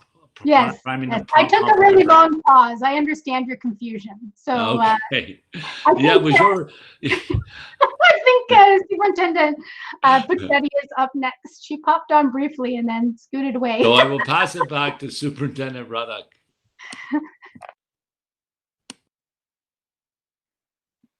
All right, so I will go ahead and, one of the great skills of a superintendent is nimbly dancing around their director. So hopefully I managed that this evening. So I'm happy to give you trustees a little bit of an update. Right now, we have all the contractors and general contractors back on site. We have started many renewal projects. We were actually able to do some of our roofing work started in June, and that's well underway. I just wanted to let you know that our webpage, which we started last year, which is under school construction projects, is up to date. And it lists the projects per school, by school, both for elementary and secondary that are underway for this summer. We have had to defer some projects, and that is indicated on that list. It doesn't mean that we won't do them. It's just that because we anticipated some delays in being able to get equipment and materials, we simply had to defer those to perhaps starting in the spring, if we can do it then. We have heard from contractors that it will take a little longer to do some of our summer renewal work because of the COVID safety protocols that contractors are required to follow. And I think that's something that we would all support. Our caretaking staff are back in schools. They are there both to help support with the staff access days, but also to begin the summer cleaning process. Now, at this time, we are not moving furniture or undertaking any reconfiguration of spaces. We will wait until we receive a little bit more information from the province before we undertake any of that work. As you may be aware, the province has allowed access to municipal parks and basketball courts and tennis courts and pickleball courts as well. But we are going to wait a little while before we open up all our schoolyards, simply because we do have staff and also student access days through the month of June. So towards the end of June, we'll begin to open up all those school grounds so that we are, and we are permitted to do so, so that we are in step with what the municipalities are doing. So very happy to answer any questions you may have. Okay, there is a question from Trustee Gray. Thank you very much, through the chair. I believe that you've already answered my question. My question was along the lines of, would we be in fact ahead of schedule because of the fact that we've been able to start earlier and there's less encumbrances with people in the building? But I understand now that maybe it will be a little bit longer because of the COVID protocols, and I certainly understand that. But all in favor of getting all of these projects done in due course and having a really smooth startup for September. So thank you very much. Thank you. Okay, there are no other speakers on the speakers list. So whoever's next, go right ahead. I think that's over to me. So good evening, everyone. A number of virtual tours and welcome videos and slide decks have been created by schools and student services to support the transition of students this spring and summer for September, including students with special needs. Parents of students with prescriptions for assistive devices and mobility equipment will have the option to keep them over the summer. For students that are graduating or leaving the board, we are asking that these items be returned before the end of June. We have revised our protocol for a potentially suicidal student or parent during the COVID-19 closure and have made video training available for all frontline staff. Our FASD team is offering a new consultative service to problem solve with school staff and caregivers to support virtual learning for students diagnosed with FASD and to assist with transition planning and to facilitate collaboration with community supports. The ministry just announced funding for programs and services for students with special needs over the summer. These programs and services may include virtual summer school programming, with additional resources that may include CERT and EA support, mental health supports for students currently receiving service and for those in crisis, and transition programming opportunities at the end of August. These programs and services will be finalized and shared with families in the coming weeks. With the school closure, we are finding ways to continue celebrating our students as the end of the school year approaches. One of these ways is to hold our special athletes track meet in a virtual format, created from family submissions of pictures and videos, and will be posted on June 19th. We are excited about this opportunity to encourage our students with special needs to keep active and to celebrate their abilities. I'd be happy to take any questions. Okay, I'm looking to the speakers list. And no one has their hands up. So thank you very much, Superintendent Sonneveld.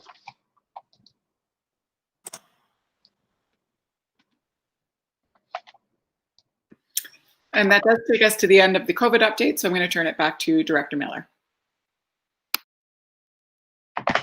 Okay, Director Miller, could you please repeat what you were saying before, because I was having some serious cognitive dissonance at the time and I wasn't paying attention to you. Don't worry, Chair Grabentz, that I am still priming that pump of your thoughts, because there's two other items to go before that.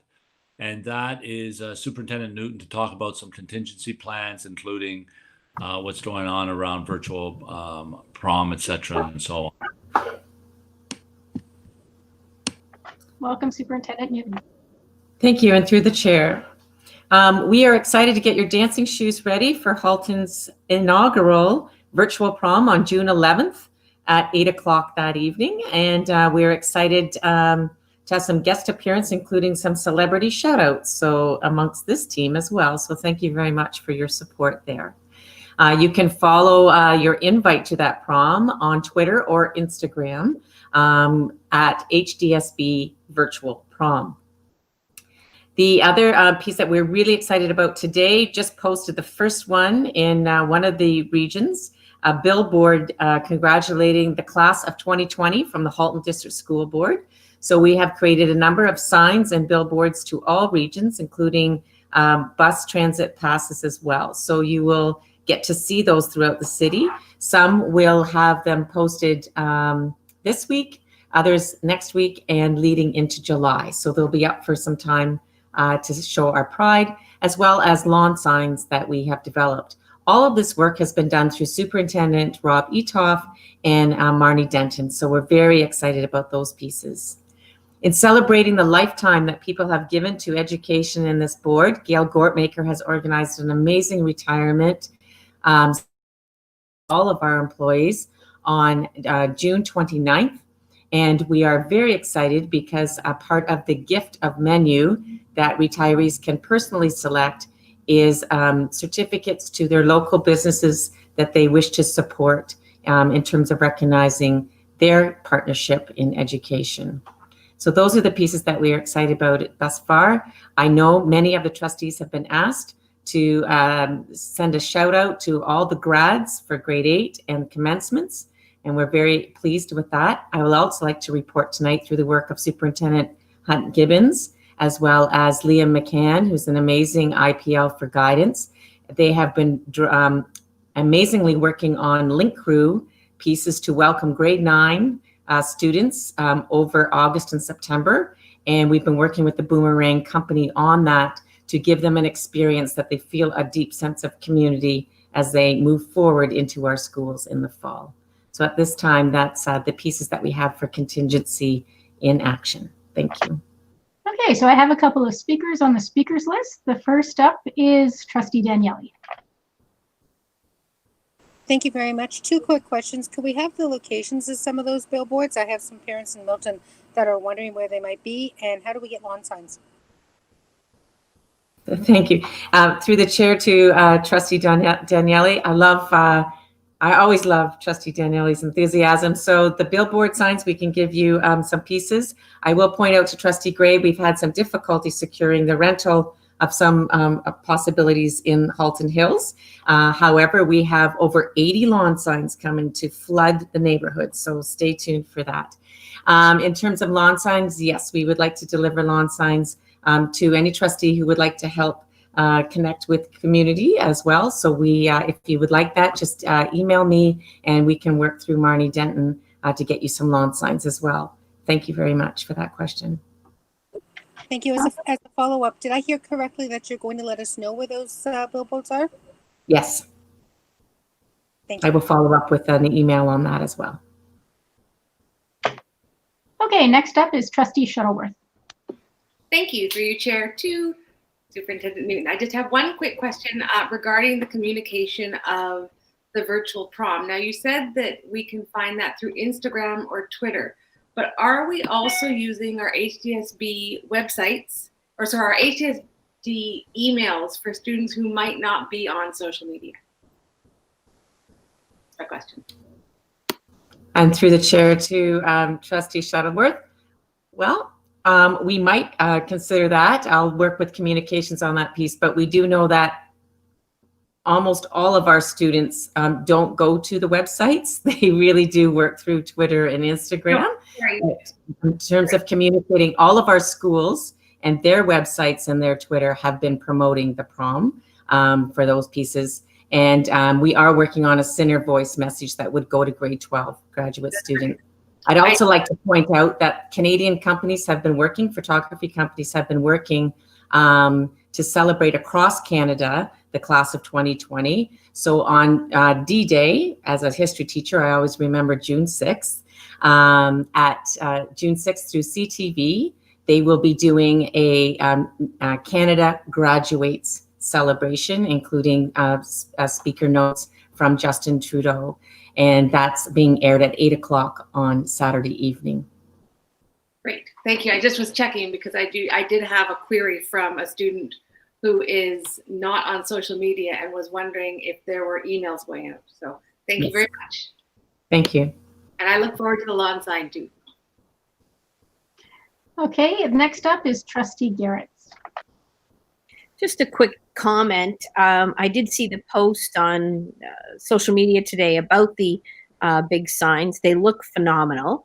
So I reposted it on my social media, and essentially my Facebook has blown up. There's lots and lots of people that are really excited. This has been well received. And I've actually put a challenge out to the folks to say, take a picture, near the sign with your grad and post it to me or send it to me. So, that people can get excited about it.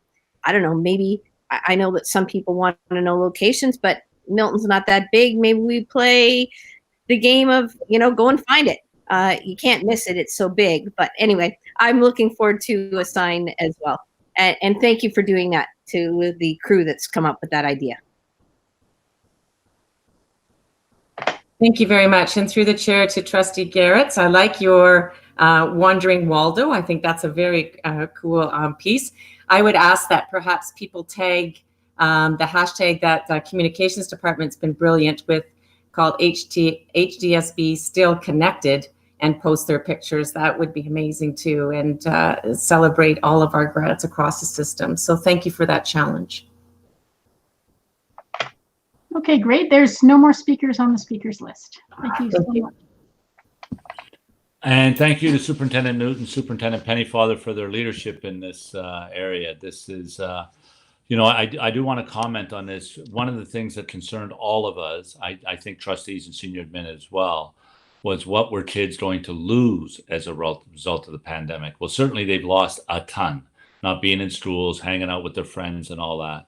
So they were charged, Superintendent Newton, Pennyfather, to what can we salvage? What can we adapt? What can we do to do something for our students? And they've come up with some great things for our kids. And I think when they look back, they'll say, hey, this board, these guys, they went over the top trying to figure out how to make this the best possible thing it could be in difficult circumstances. So thanks for that. The next two up are, and I know that Chair Drabentz has a report later on, a committee report around the return to school. But from a staff perspective, I'd like to ask Superintendent Blackwell and Superintendent Podrebaric for an update for trustees. So I'll speak this evening, and one of the things that's come out of the Ministry of Education through the announcement that schools will be closed till the end of the year is the Ontario's Continuity of Learning Plan.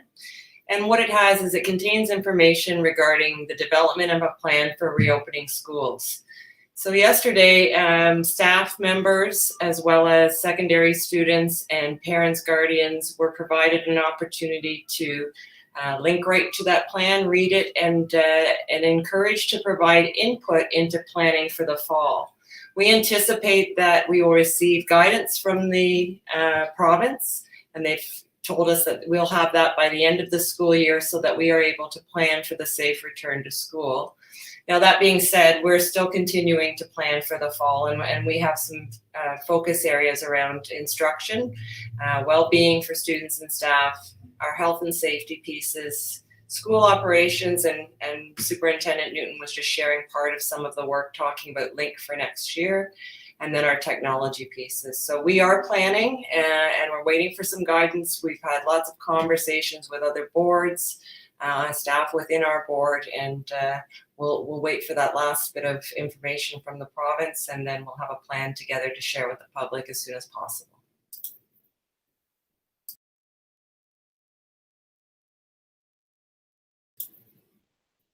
That's all I have. Okay. Are there any comments or questions for Superintendent Blackwell?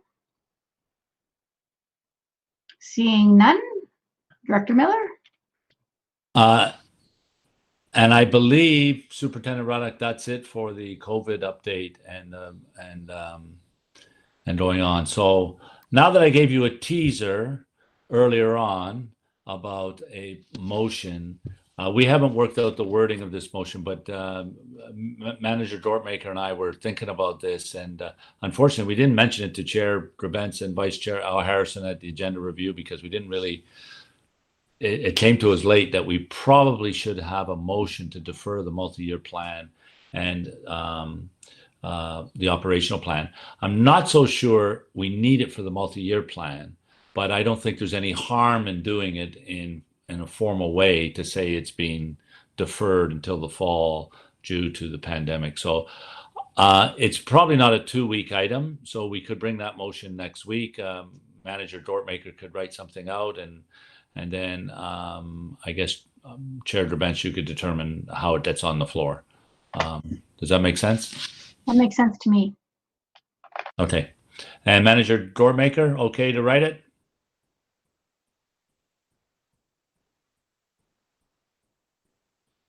Where is she?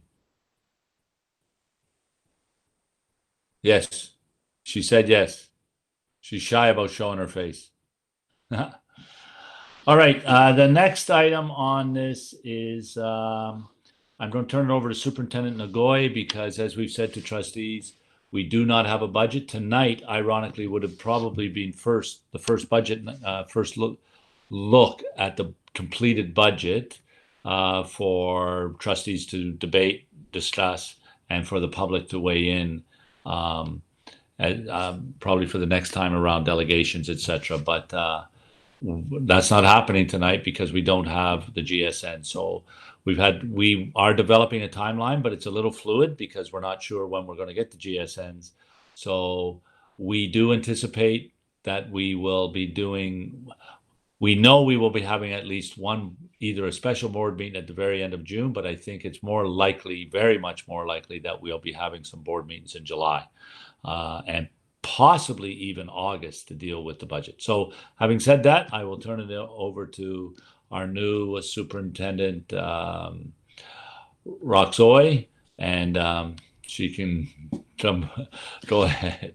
Superintendent Nagoy.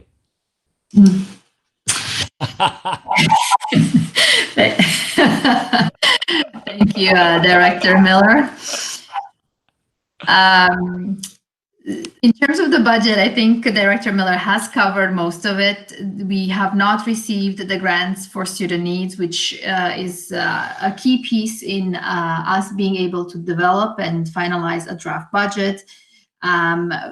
You have been you've received a communication from the Trustee Association that also informed that the ministry has said that the GSN will be released within the next few weeks.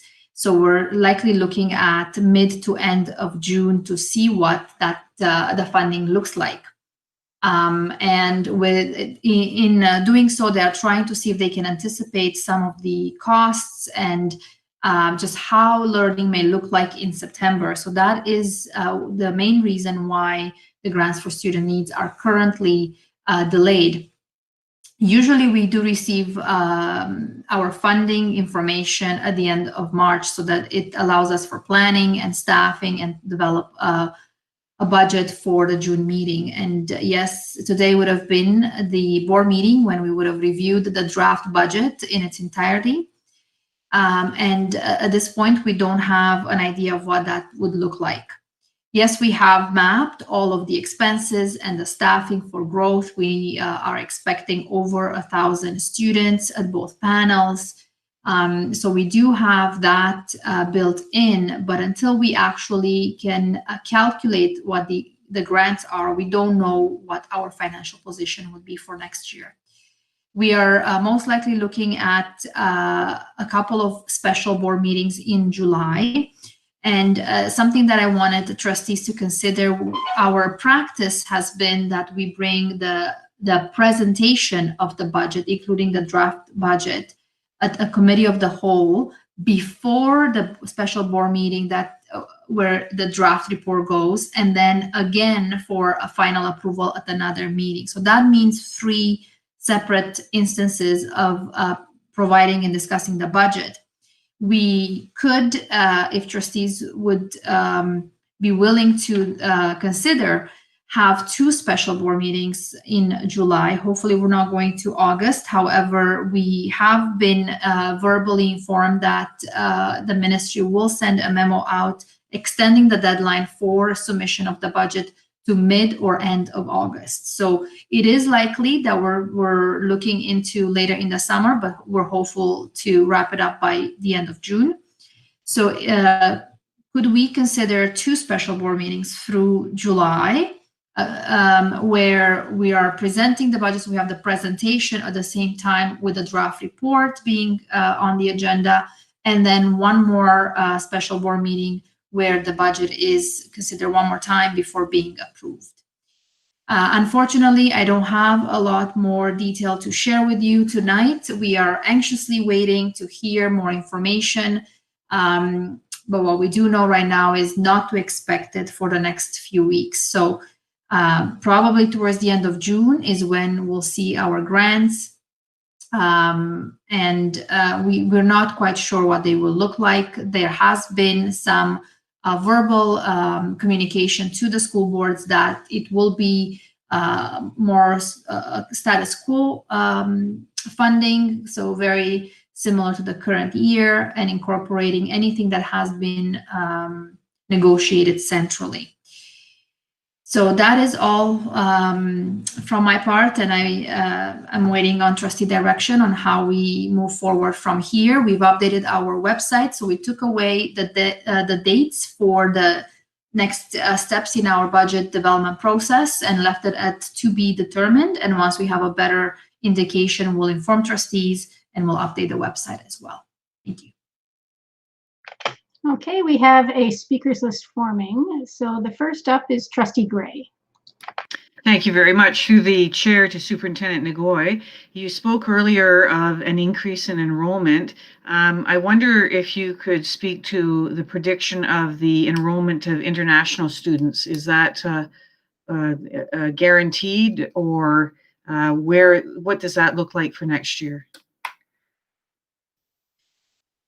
Thank you. Through the chair to Trustee Gray, that is a great question. That is one of the many uncertainties for next year.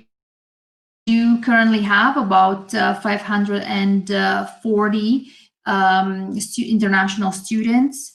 Of those students, all but about 130 are returning, so they are already here.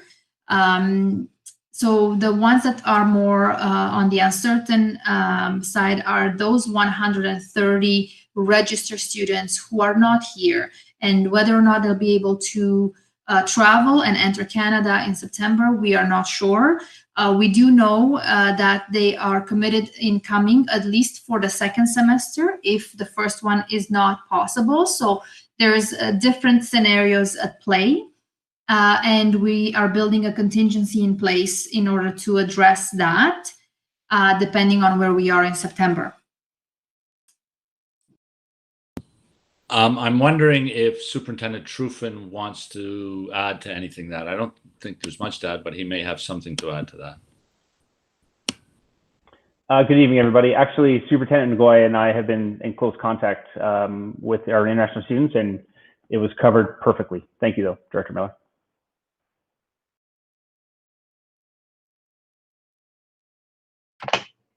Okay, so Vice Chair Al Harrison is up next. Hello. Okay, thanks very much. Through you, Madam Chair. My comment is, or suggestion is directed to trustees, and we can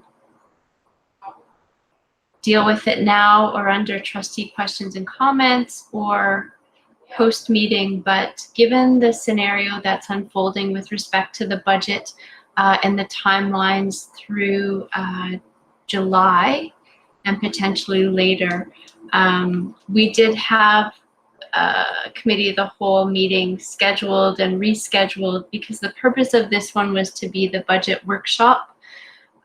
So I think Superintendent Ngoy has suggested, rather than do a workshop and 2 meetings, given the timing, that we'll just do the 2 special board meetings to fully, that will likely be one of, if not the only topic on those meetings, so we can focus on the budget there. So I guess the question is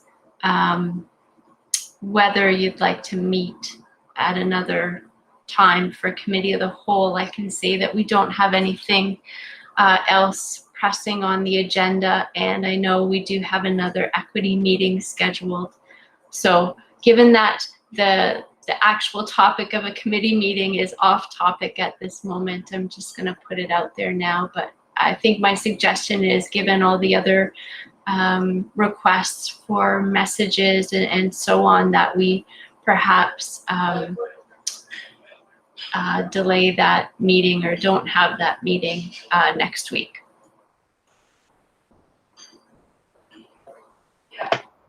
So there's no one on the speakers list right now, but I mean, my suggestion at this point would be to not have the meeting next week. But I do feel that once we have the GSN in, I think this one is going to be perhaps a very different kind of budget. We're going to be maybe seeing some things that are a little larger in some areas and smaller in others, depending on what we have. And I really want to understand the budget. So I think that having a committee of the whole meeting focused around the budget in a, you know, in our, it's not casual, but in a less, in our less formal fashion, which tends to occur in our committee of the whole, I think that would be a great place to do it. And I know it's another meeting, but it is one of our key mandates. So I think that it would be important. I don't know if other people want to chime in or not, but that's how I feel.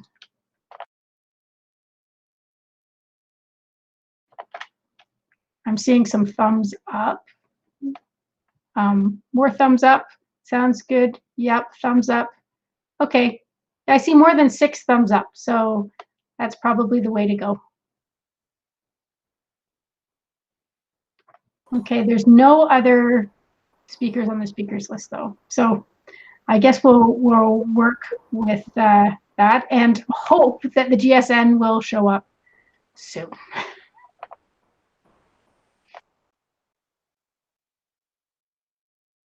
You're muted, Chair Drabens. It's your turn to keep going. I was trying to read your lips, but one final item on director's report this evening, and Superintendent Etoff and perhaps Dr. Jula Moll will also weigh in on this one. As trustees are aware, we distributed a letter to the community and our staff around the issues that are currently going on around systemic racism and anti-Black racism and so on. Trustees need to know that we've had a fair bit of feedback from that. I personally have received a number of emails, overwhelmingly supportive. There have been others that have not been supportive, and I think in some cases they've misinterpreted the intent of the message. I've had to remind a few people in my responses that it wasn't that long ago we also sent a message out to the community reminding them to let's look at, it's a synopsis kind of and summarizing, reminding them we need to look after our Asian and Chinese students, as some of them were subjected to some stuff, some bullying, etc., and behaviors and verbally when COVID was first emerging in North America. And so this is not unusual. I think this is a powerful letter. I have also spoken with all our principals and vice principals, both secondary and elementary, and I have spoken to the presidents of our local unions around the need for this to be a prioritized piece of work, even under these difficult circumstances that we're currently facing with the pandemic and COVID and shutdowns and so on.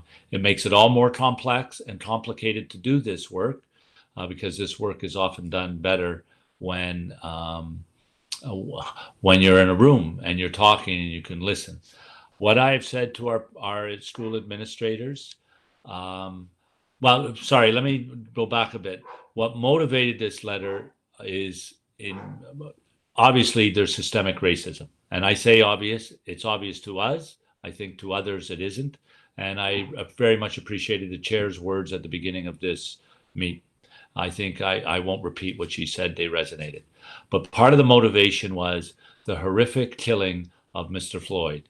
We would have had thousands of our students and staff witness that because it's all over social media, it was on TV, and no question it would have been traumatizing to many of them, particularly our Black and racialized students, because Mr. Floyd was Black himself and was the victim of that heinous crime. So it was important for us to show our support and solidarity and empathy, but we are telling people now that is no longer enough. We need to act more decisively, more concretely, and quicker on every occasion. So our message to our administrators is we will provide supports, we will provide you what you need, but we need to act. We can no longer say we don't know how to act. We can no longer say I'm worried about saying something I shouldn't say, because by not doing anything, maybe complicit's a strong word, but we're allowing, let's put it that way. So that's in part where this all comes from. And I think we need to do it.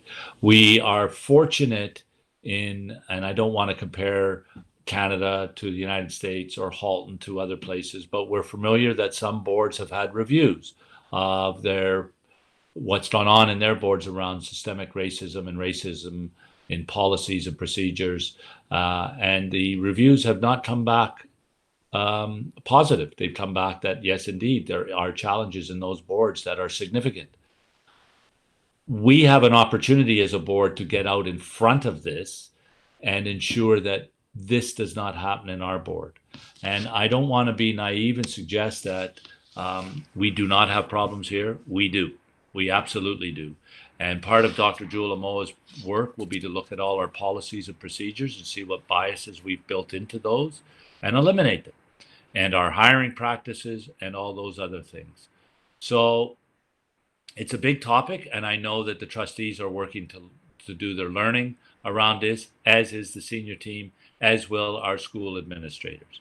The final thing I would say is what I have said to our administrators is we need to listen. We need to listen to those who are the victims. We need to listen to those who have been subjected, and we need to listen to them without judgment, try our best to understand, and then together form actions to combat what they have been the victims of. So a good first step is to listen to the lived experiences of our racialized staff and students and our communities. So with that, I will turn it over to Superintendent Etoff, and I don't know if it's him first or Dr. Jewel Lamoa, so I'll just pass it on. Thanks, Director Miller. I think you've covered a great deal of what's taken place in terms of our communications and our reach out to not only our community but our staffs. They are certainly equally concerned as well. I was reading on in the newspaper on the weekend an op-ed piece by President of the Toronto Raptors, Masai Ujiri, and he certainly really encapsulated, I think, what many of us are feeling when these things happen, especially so publicly. That there's the horror, and then there's a sense of real helplessness of what can I really do. And too often that leads to silence and to paralysis, and that cannot happen and should not happen. It's happened for too long, and so therefore we have been doing our best to first and foremost support our students. We've much like at the beginning of COVID. We asked our staff to reach out with a general kind of well-being check-ins with our students to see how they were doing, how they were coping, and we were asking that staff do that at this time as well, just to kind of get a read if there are particular students who may need additional support. At the same time, we've been really leaning into the learning. Our trustees themselves, of course, have just begun an equity learning series with their first session this past week and their next session coming up on June 16th.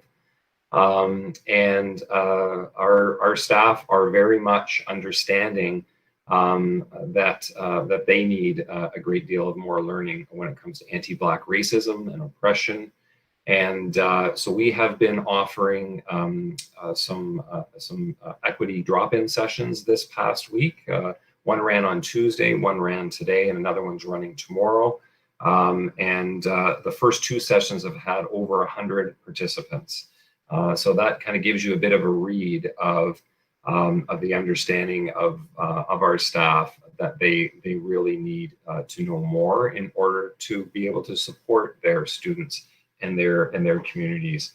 Likewise, we've put together a number of resources that we have shared out with staff, and we are also putting together a list of resources that might be helpful in sharing with our parents and with our community, and we'll certainly be passing those along to our trustees in case that they're in positions where they would also like to share and pass those along to people who have an interest in it. So that's where we're at the present time.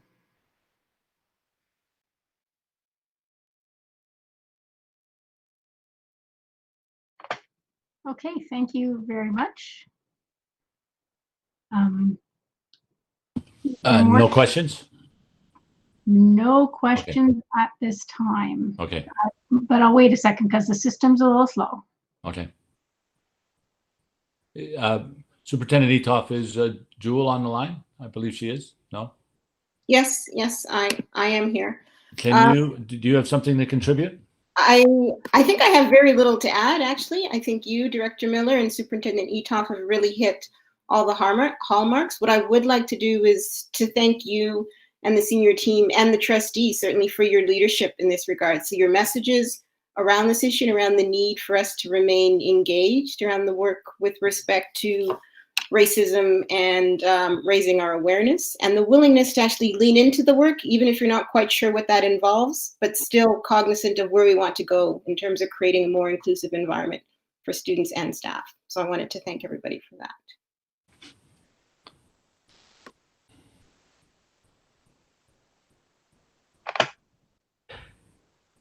Do you have any more Nope. for your director support? Okay. No, no, that's it for this evening.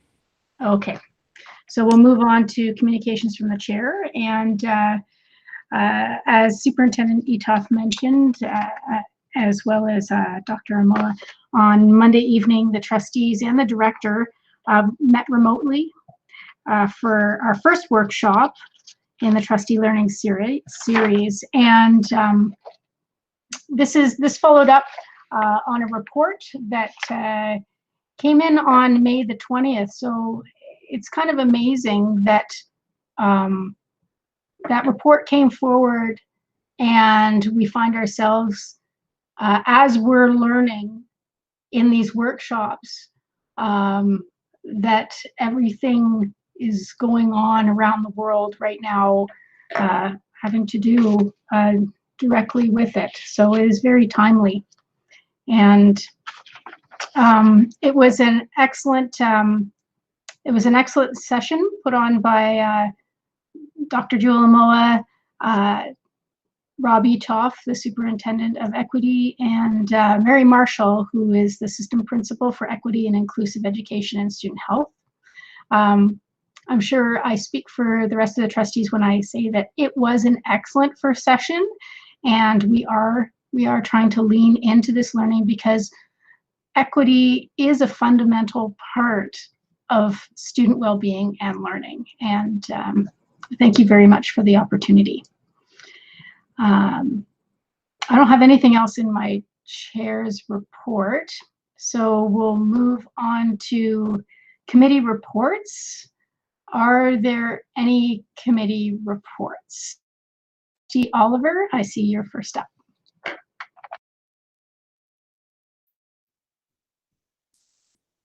Okay, thank you. Just a quick update from SEAC. I'm going to prepare a more fulsome report for next meeting, but I wanted to bring to your attention the fact that given the ministry's request for input and feedback from SEAC around what has been the realities of school closures and distance learning, SEAC will be collecting feedback from member associations, and we'll use this information to write a letter to the minister to help inform distance learning and the return to school in the fall. So that work is starting, and we hope to get something out in a timely manner for the minister to be able to consider in his approach. And second, and very importantly, Superintendent Zonneval took the committee through the key changes to special education plan for 2020-21, all very positive changes. This plan was approved unanimously, and probably unanimously for the first time in a while, which speaks volumes to the thoughtful and dedicated work of our Student Services Department. Thank you. Okay, thank you very much. Trustee Gray. Yes, thank you very much through the chair. I'd like to give a PIC report or an update. We met last week where we had a review of the ministry meeting and all that took place when the minister met with the PIC chairs. We looked at Regulation 330 and we worked on the terms of references and bylaws.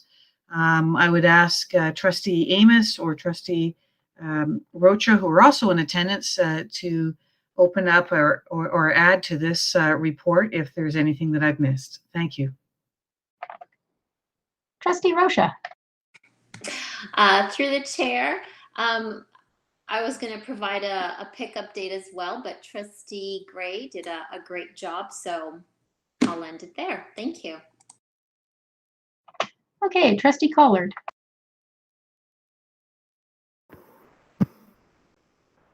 Thank you. I just wanted to give an update on the Trustee Professional Development Committee that was struck 2 weeks ago. We've had 2 meetings to date, and we have sent out a survey, a second survey that needs to be responded to by as many trustees as possible. We've got over half responded already. If you haven't yet responded, please do so.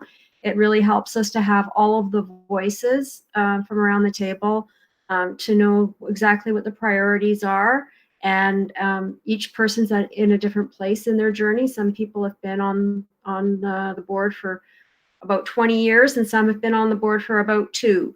So we're all in a different place, and we all need to know different things. And we welcome the voices of everyone. Thank you. Thank you very much. And Trustee Reynolds. Good evening, everyone. I will be giving a more fulsome update on Equity and Inclusive Education Steering Committee in my next report, but I just wanted to highlight that the committee will be collecting information for the student census. They're looking for information from members, from the committee members of community partners who they could reach out to find out information on student identity-based data collection, how data will be used by the Halton District School Board to inform directions and decisions, and how privacy will be protected and safeguarded. I'm just highlighting this because I'll be sharing this with trustees in the event that you have community contacts that you would like to forward through, and I can do that on your behalf. Over. Okay, and there, the School Naming Governance Policy Review Committee has met again, and we're meeting again tomorrow, and we haven't solidified any recommendations yet. So that that'll be coming in the future. And I don't see any other committee reports coming in, so I'm going to talk about the report that's it's actually been added to the public website, and it was distributed this afternoon in an email for a return to school submission to the Ministry of Education, and it's a and I was just wondering if we might be able to suspend the rules this evening to deal with it. The Ministry of Education has put out a digital consultation along with their framework documentation, asking for input from everybody, literally everybody, to help form their plan to return to school. This plan is supposed to be, or it's anticipated to be, out for the end of June. So the timeline is incredibly short. And so the Return to School Committee met on Monday, and it was mentioned that it would be good to have a submission come from the operational side and another submission come from the governance side. So a draft has actually already been started, but we don't have anything official to move forward. So for, of course, process and transparency, it would be good to have a motion forward that we would actually finish doing what essentially needs to be done, which is to complete a letter and then send it off to the consultation email as per the documentation. So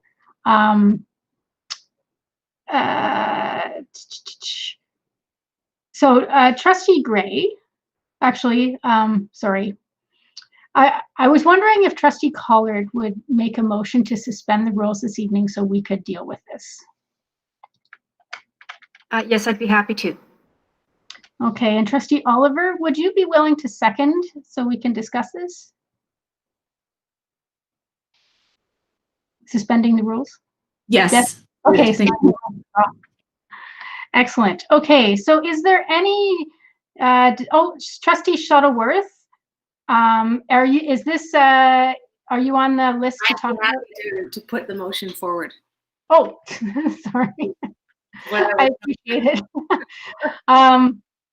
Okay, so is there any discussion at all about suspending the rules? It's not something, I don't think it's something that the community would delegate or anything on. So, and there is a tight timeline to this. So I'm not seeing any speakers. So why don't we vote on suspending the rules this evening? Okay, so if you could go to your blue form.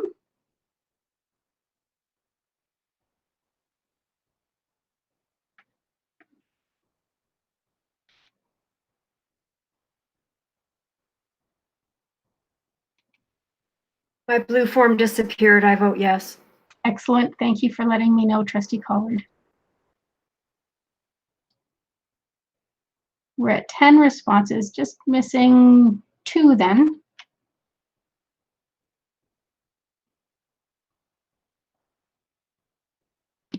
I vote yes. Excellent. Thank you, Trustee Lau. So that's unanimous. Okay, so I'm going to read the recommendation.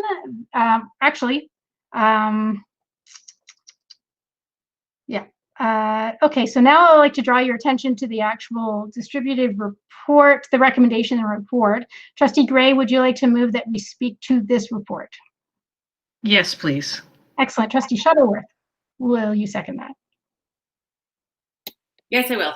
Okay, I'll read the recommendation. Whereas the Ministry of Education has recently opened a digital consultation to seek feedback to inform the plan for reopening schools, which is anticipated to be released at the end of June 2020, be it resolved that the Board of Trustees of the Halton District School Board generate and send a response to the Ministry of Education consultation. Is there any discussion or debate?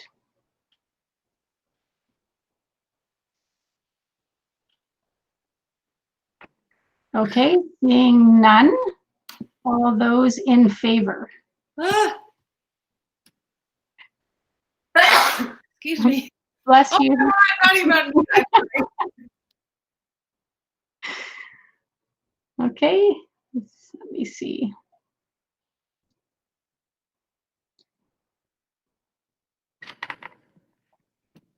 And that carries unanimously. Thank you very much. I really appreciate that. Okay, so next we are up to trustee questions and comments. And Trustee Daniele, you're up. Thank you very much. I'm sure we were all pinned to the news media today at 1 o'clock when Premier Ford and Minister Lecce spoke. I just want to say you have often heard Trustee Heather Garrett's speak of the issues in the North regarding Wi-Fi and broadband. And I know I've mentioned it as well, but she truly lives it. And so I just want to say how happy I was to see the province moving forward on a plan to bring forward more Wi-Fi. I know this is something that's being worked on by our MPP, Parham Gill, and our MP, Adam Vancouver, in here in Milton. And I just wanted to say that that's a huge step forward for students, and I can't wait to see it implemented.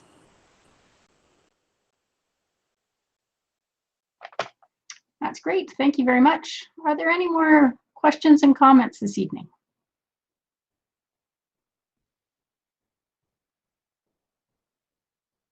Okay, so we have to move back into private session.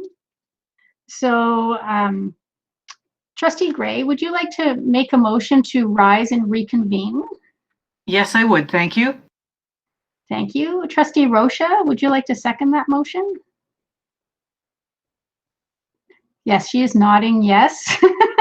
Yes. It took me a while to click yes. Okay, thank you very much. So we will vote on that.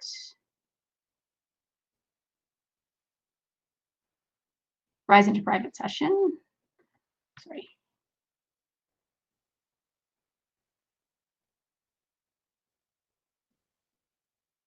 Twelve responses.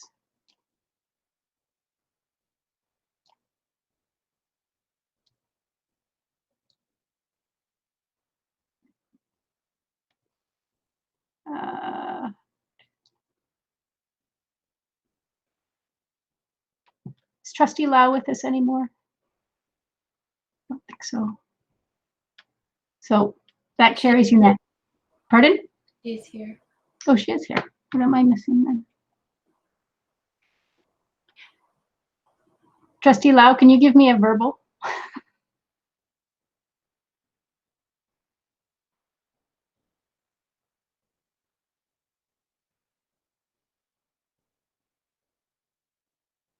She may be having technical difficulties. Well, that does carry. So we will move into private session. So thank you to the public for tuning in. And thank you, Kevin, for your work at getting us out to the public. And we will take just a 2-minute recess just to make sure everything's clear before we're talking. Okay? Chair Debents, before you do that, Oh, okay.